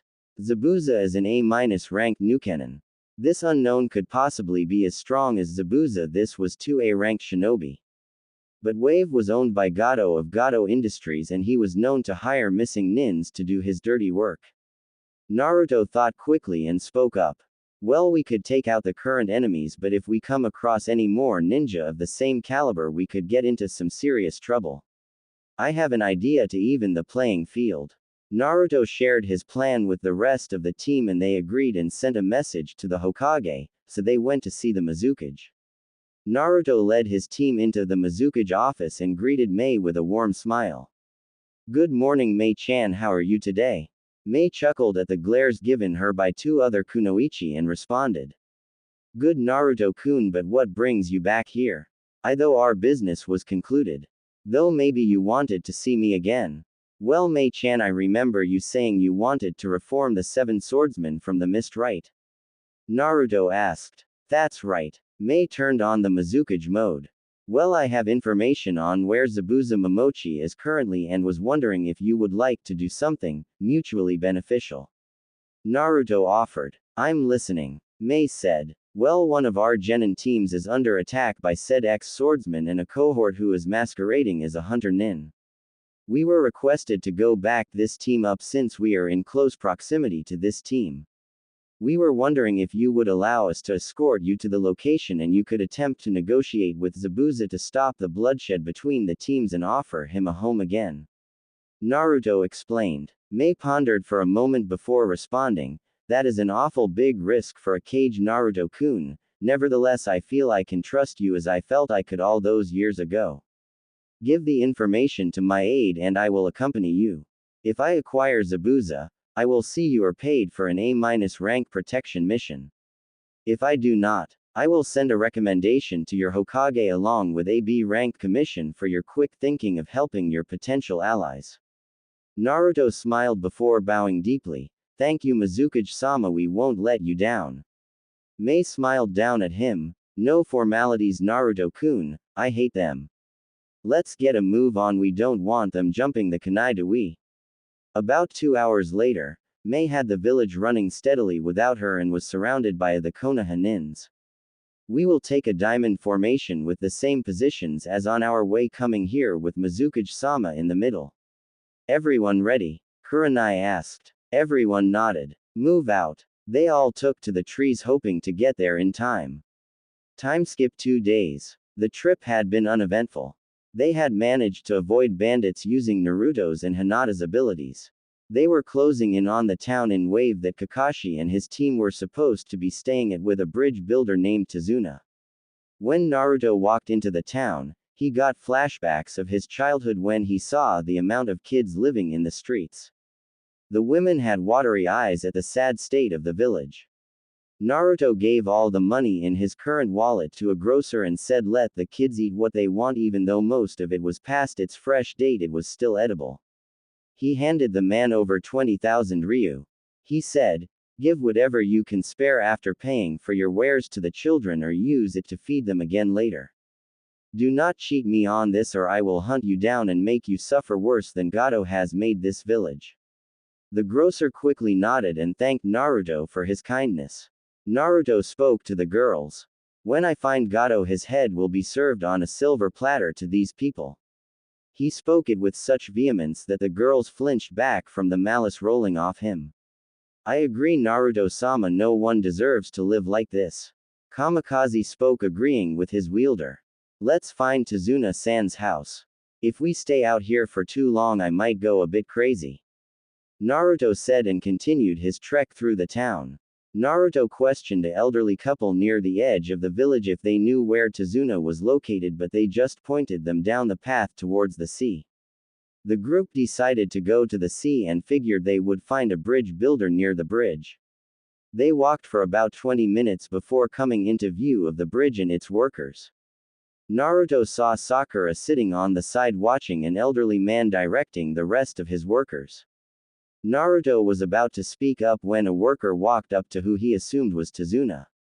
I can't continue, Tazuna, it's getting to be too much. I can't continue. Tazuna tried to argue with the man, but he just walked off and Tazuna just sighed. Naruto walked up to Tazuna, his haori whipping from the wind coming off the sea. How many workers do you need, Tazuna-san? Tazuna looked up surprised before responding, who are you? Naruto ignored the question and said again, how many workers do you need? Tazuna said, oh, about 200 more would be more than enough. Why? Naruto said, Kage Bunshin. In an instant 200 Narutos appeared on the bridge. Startling Sakura, she was supposed to be watching Tazuna, right? You heard the man, get to work. Naruto shouted to his clones. Each of the clones started to pick up the discarded tools and got to work on fixing the bridge. He had read a lot of books. Tazuna's jaw dropped. Mei was gaping like a fish. Kage Bunshin. How can he make so many? Kurenai and Yugao giggled while Hinata tried to hold it in. Naruto-kun is special. They all said at once. Mei simply blinked before smirking. Oh, he was good. Naruto oversaw the clones with Tazuna. Suna didn't bother to ask who this savior was now. Sakura walked up to one of the clones. Naruto Baka stopped trying to show off, and attempted to bop him on the head, but he dodged. Haruno-san, please do not attempt to do that again, you might hurt yourself. Sakura got furious and attempted to bop him on the head again. Once the clone dispersed, Naruto heard a scream, then a clang, then someone whining about a bruised toe. He sweat dropped, getting the memories from the clone. Kurenai, Yugao, Hinata, and Mei all thought at the same time, TCH, fangirl. Haruno-san, where is Kakashi-san? Kurenai asked. Sakura answered with tears in her eyes, teaching Sasuke-kun and Kiba-san tree walking. Kurenai and Yugao raised their eyebrows. You are just now learning tree walking. Hi, was Sakura's reply. The rest of the day went by swiftly, with the girls watching Naruto help Tazuna, speeding up the process so that it could be finished tomorrow. They were sending the workers home when Tazuna finally revisited Naruto. So who are you? Naruto looked at Tazuna and said, Tazuna-san, I am someone who does not like what has been done to your land and am here to help you. My name is Naruto Uzumaki, and I swear to you that Gado's head will be served to this village. I am reinforcements for the current ninja guarding you. My team is over there. He motioned to his team sitting on the guardrail. Tazuna was overjoyed. So you're here to help Cyclops, Dog Boy, that Sakura girl, and the Bug Boy? Naruto was confused. Bug Boy? Tazuna replied. Yeah, his father dropped him off on their way back to the village, stating something about meeting up with his team. Said his name was Shino. Yeah, that's it, Shino. Naruto was a little taken aback. Well, let's get you home, Tazuna-san, before Kakashi-san comes looking for you. With that, they gathered themselves and headed for Tazuna's home. Naruto informed his team of Shino's presence, and they were all happy for another talented person on this mission. They arrived at the modest two-story house. They were greeted by a black-haired woman about Kurenai's height with brown eyes which spoke warmness. Please come in, she said, seeing the new arrivals. Who are you? She asked as they filed past her. We are escorts to the Mizukage, reinforcements to the ninja already stationed here. Kurenai trailed off. Tsunami dear. Well, dinner will be ready in a few. Please sit wherever you like, she said, motioning to the sofa. She walked into the kitchen. So Tazuna-san, can you fill us in on what has happened here? Mei said. She was curious as this was a neighboring country. So Tazuna told of how Gado had came in with his company and monopolized the shipping. How Gado starves the island and how his son had tried to stand up to him only to die.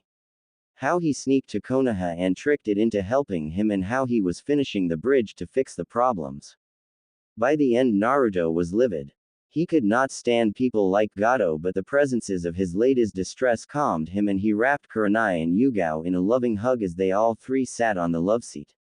This was the scene that Team 7 plus Shino came in on. Shino. Naruto said. Good to see you, man. Kakashi spoke up. What are you doing here, Kurenai-san? We are here to take over this mission. Your leadership has been called into question by letting Genin decide whether to continue a mission or not regardless of procedure. Kurenai said while handing the letter to Kakashi. Kakashi read the letter while Sasuke spoke up. I will not take orders from the Dobi. Yugao said. You will take what orders are given, Genin. Putting emphasis on Genin. Naruto is team leader when we are out on mission, and that is the way it is going to stay. Should myself, Kurenai, or Kakashi not be there, Naruto is in charge. Kakashi stopped the Uchiha's tirade. She is right, Sasuke, drop it.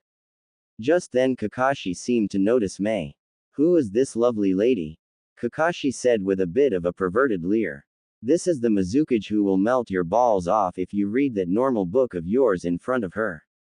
Naruto supplied as Mei smiled and Kakashi back away. She is here to stop this fight before it begins by offering Zabuza and his cohort asylum within Kiri. Naruto noticed how Shino fidgeted when he mentioned the cohort. Yes, they will be offered asylum and freedom from all past crimes if they come back with me. Mei confirmed. Everyone settled down to eat when Naruto noticed the little boy who was mentioned before, Inari, walk in. Inari sat down and began to eat in silence as the rest of the table ate and talked. Why? Inari said quietly. Everyone seemed to hear him though. Why? It's pointless. There is no way you can win. Gado will beat you. Inari almost shouted. Naruto scoffed. There is no way a spineless coward like Gato could ever beat a shinobi, much less me. Stop whining. Honor your father's sacrifice. Inari looked at Naruto with hatred. What do you know, huh? You probably never had a hard day in your life. Everyone who knew Naruto flinched. You know nothing of our pain, or our suffering. Inari shouted. Naruto's bangs came down and blocked his eyes from view. I don't know pain. I don't know suffering. Ha. Tell me, kid, have you ever lived out on the street scrapping from garbage cans for food? Have you ever once longed for someone to hug you only to see others being hugged by their mothers and being told you don't deserve the same? I know more about suffering than you do, I can assure you that. You have a family that loves you. Food on the table and a bed to sleep in. You know nothing of suffering. Someone always has a worse life than yours, remember that. Naruto stood up and walked out of the room, but not without signaling Shino to follow him. He is right. He understands you better than anyone else can. Shino said in his monotone voice before leaving. Kurenai and Yugao were almost crying from the pain being exuded by Naruto, while Mei was thinking, what happened to you, Naruto? I think that's enough for tonight. Hinata said, and everyone filed upstairs to their rooms. The girls shared one. The boys another, and the regular occupants got their own. Naruto was in his battle mode. Naruto-sama, you must calm down. The little boy did not know the meaning of his statements. Kamikaze thought. Kyuubi was unnaturally quiet, but if you could see into Naruto's mindscape, her tails were flailing around while a lightning storm engulfed her. Naruto sensed Shino behind him and stopped his rampage.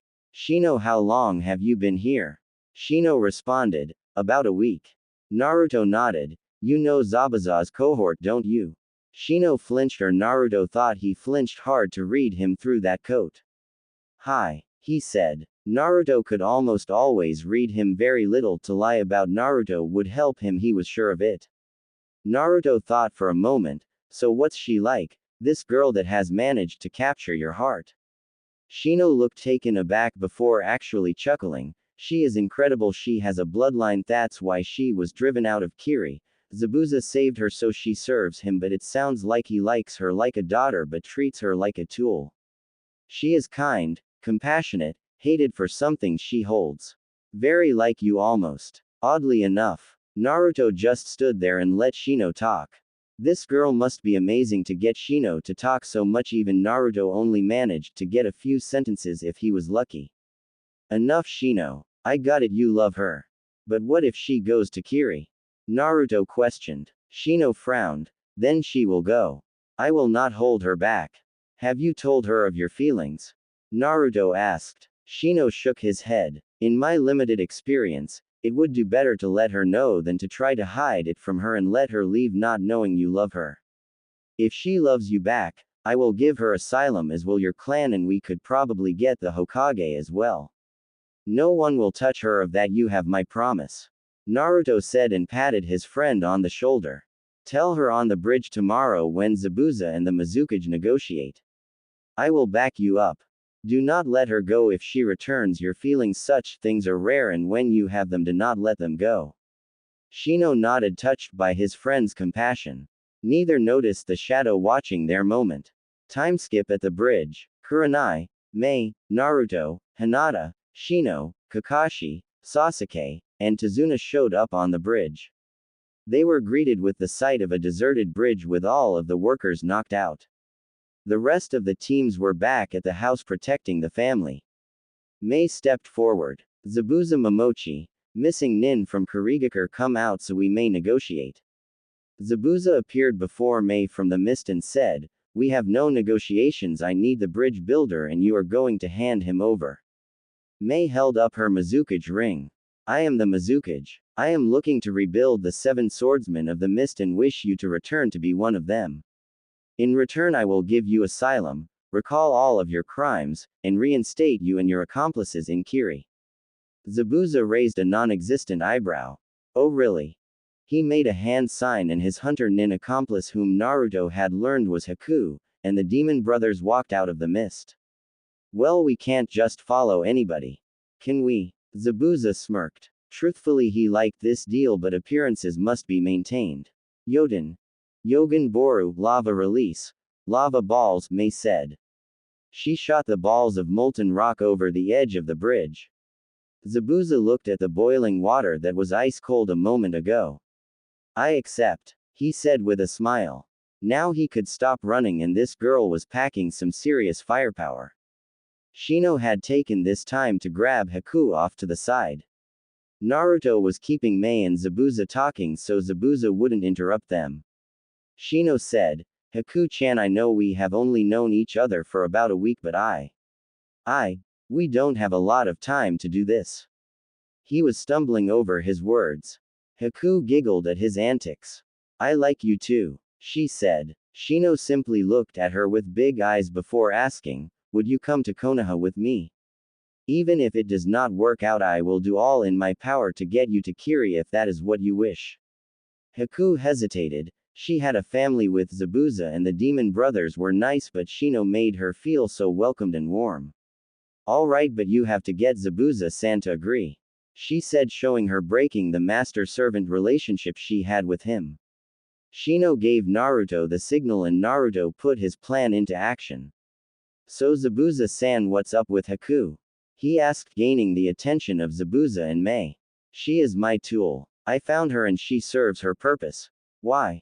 He answered. Haku and Shino walked into hearing distance at this point. Haku hanging on Shino's arm coming from behind Zabuza. Good, so you wouldn't mind if I bought her from you, huh? Naruto shot back. Zabuza was a little taken aback but said, how much you willing to pay for her? He said, how much you asking? Naruto answered. Zabuza pondered a bit before answering. 1 million ryu. He was sure no one would pay that for someone who was not even Regis. Sold. Pleasure doing business with you, Naruto said as he pulled out his checkbook and started write a check. Wait, I changed my mind. Zabuza started sweating. Oh, it couldn't be you actually see the girl as your daughter Naruto taunted. Zabuza sighed. Yes, I do. Okay. As a missing nin, I was not allowed to give her a stable household. This is part of the reason I am accepting a position in Kiri. Haku was tearing up at Zabuza's acceptance, but Shino kept a hold of her so Naruto would finish the deal. So if she loved someone from say Konoha, would you still go to Kiri and let her go to Konoha? Naruto questioned. If that's what would make her happy, I would do it in a heart. Oof. Zabuza was tackled to the ground by a bawling Haku screaming, thank you, thank you. Zabuza was a little confused until he saw the smirk on Naruto's face, and he was a little angry at first, but without the ruse he probably wouldn't have admitted it. So he just smiled and patted Haku's back, telling her she could go wherever she wanted. Mei looked at Naruto smirking. I knew you had a big heart, she said. Only to my friends and precious peoples, Mei-chan, he said with a smile. Unfortunately, some emo duck decided to ruin the moment. Why are we letting them go? They almost did us, Sasuke all but shouted. He had been grinding his teeth from the beginning. This did not sit well with him. He had trained all this time to fight, and now the Dobi was taking it away from him. Naruto frowned. Sasuke, today's friend is yesterday's enemy. This is one of the basic shinobi laws. They did what they had to complete their objectives just as we did ours. Now we have managed to avoid bloodshed, we should be happy. Kakashi spoke up. He is right, Sasuke. If you cannot see this, you are not looking underneath the underneath.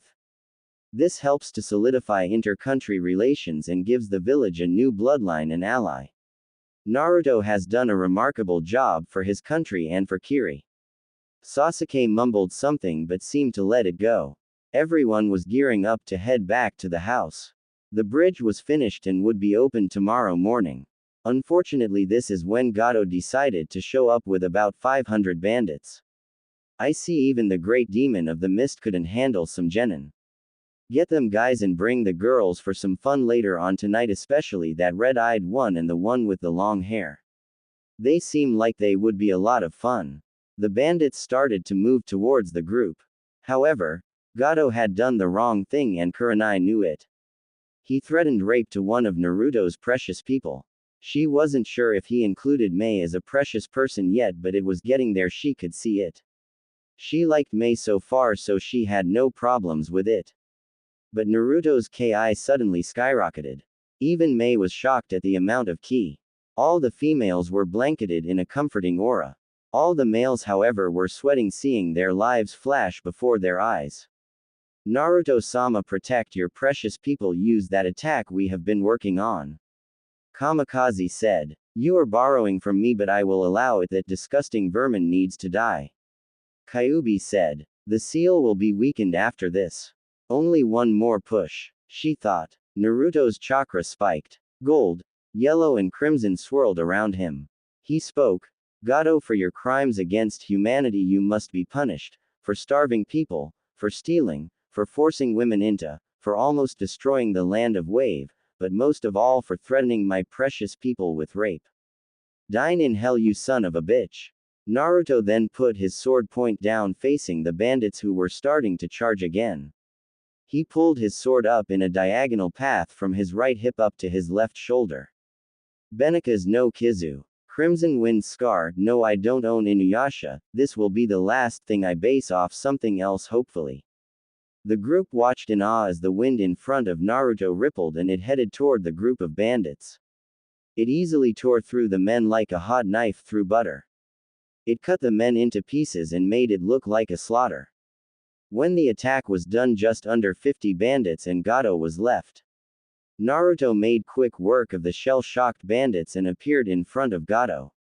He beheaded the disgusting man and handed it to Tazuna. He hugged Mei and Kurenai before blacking out. That was the cost of such a technique.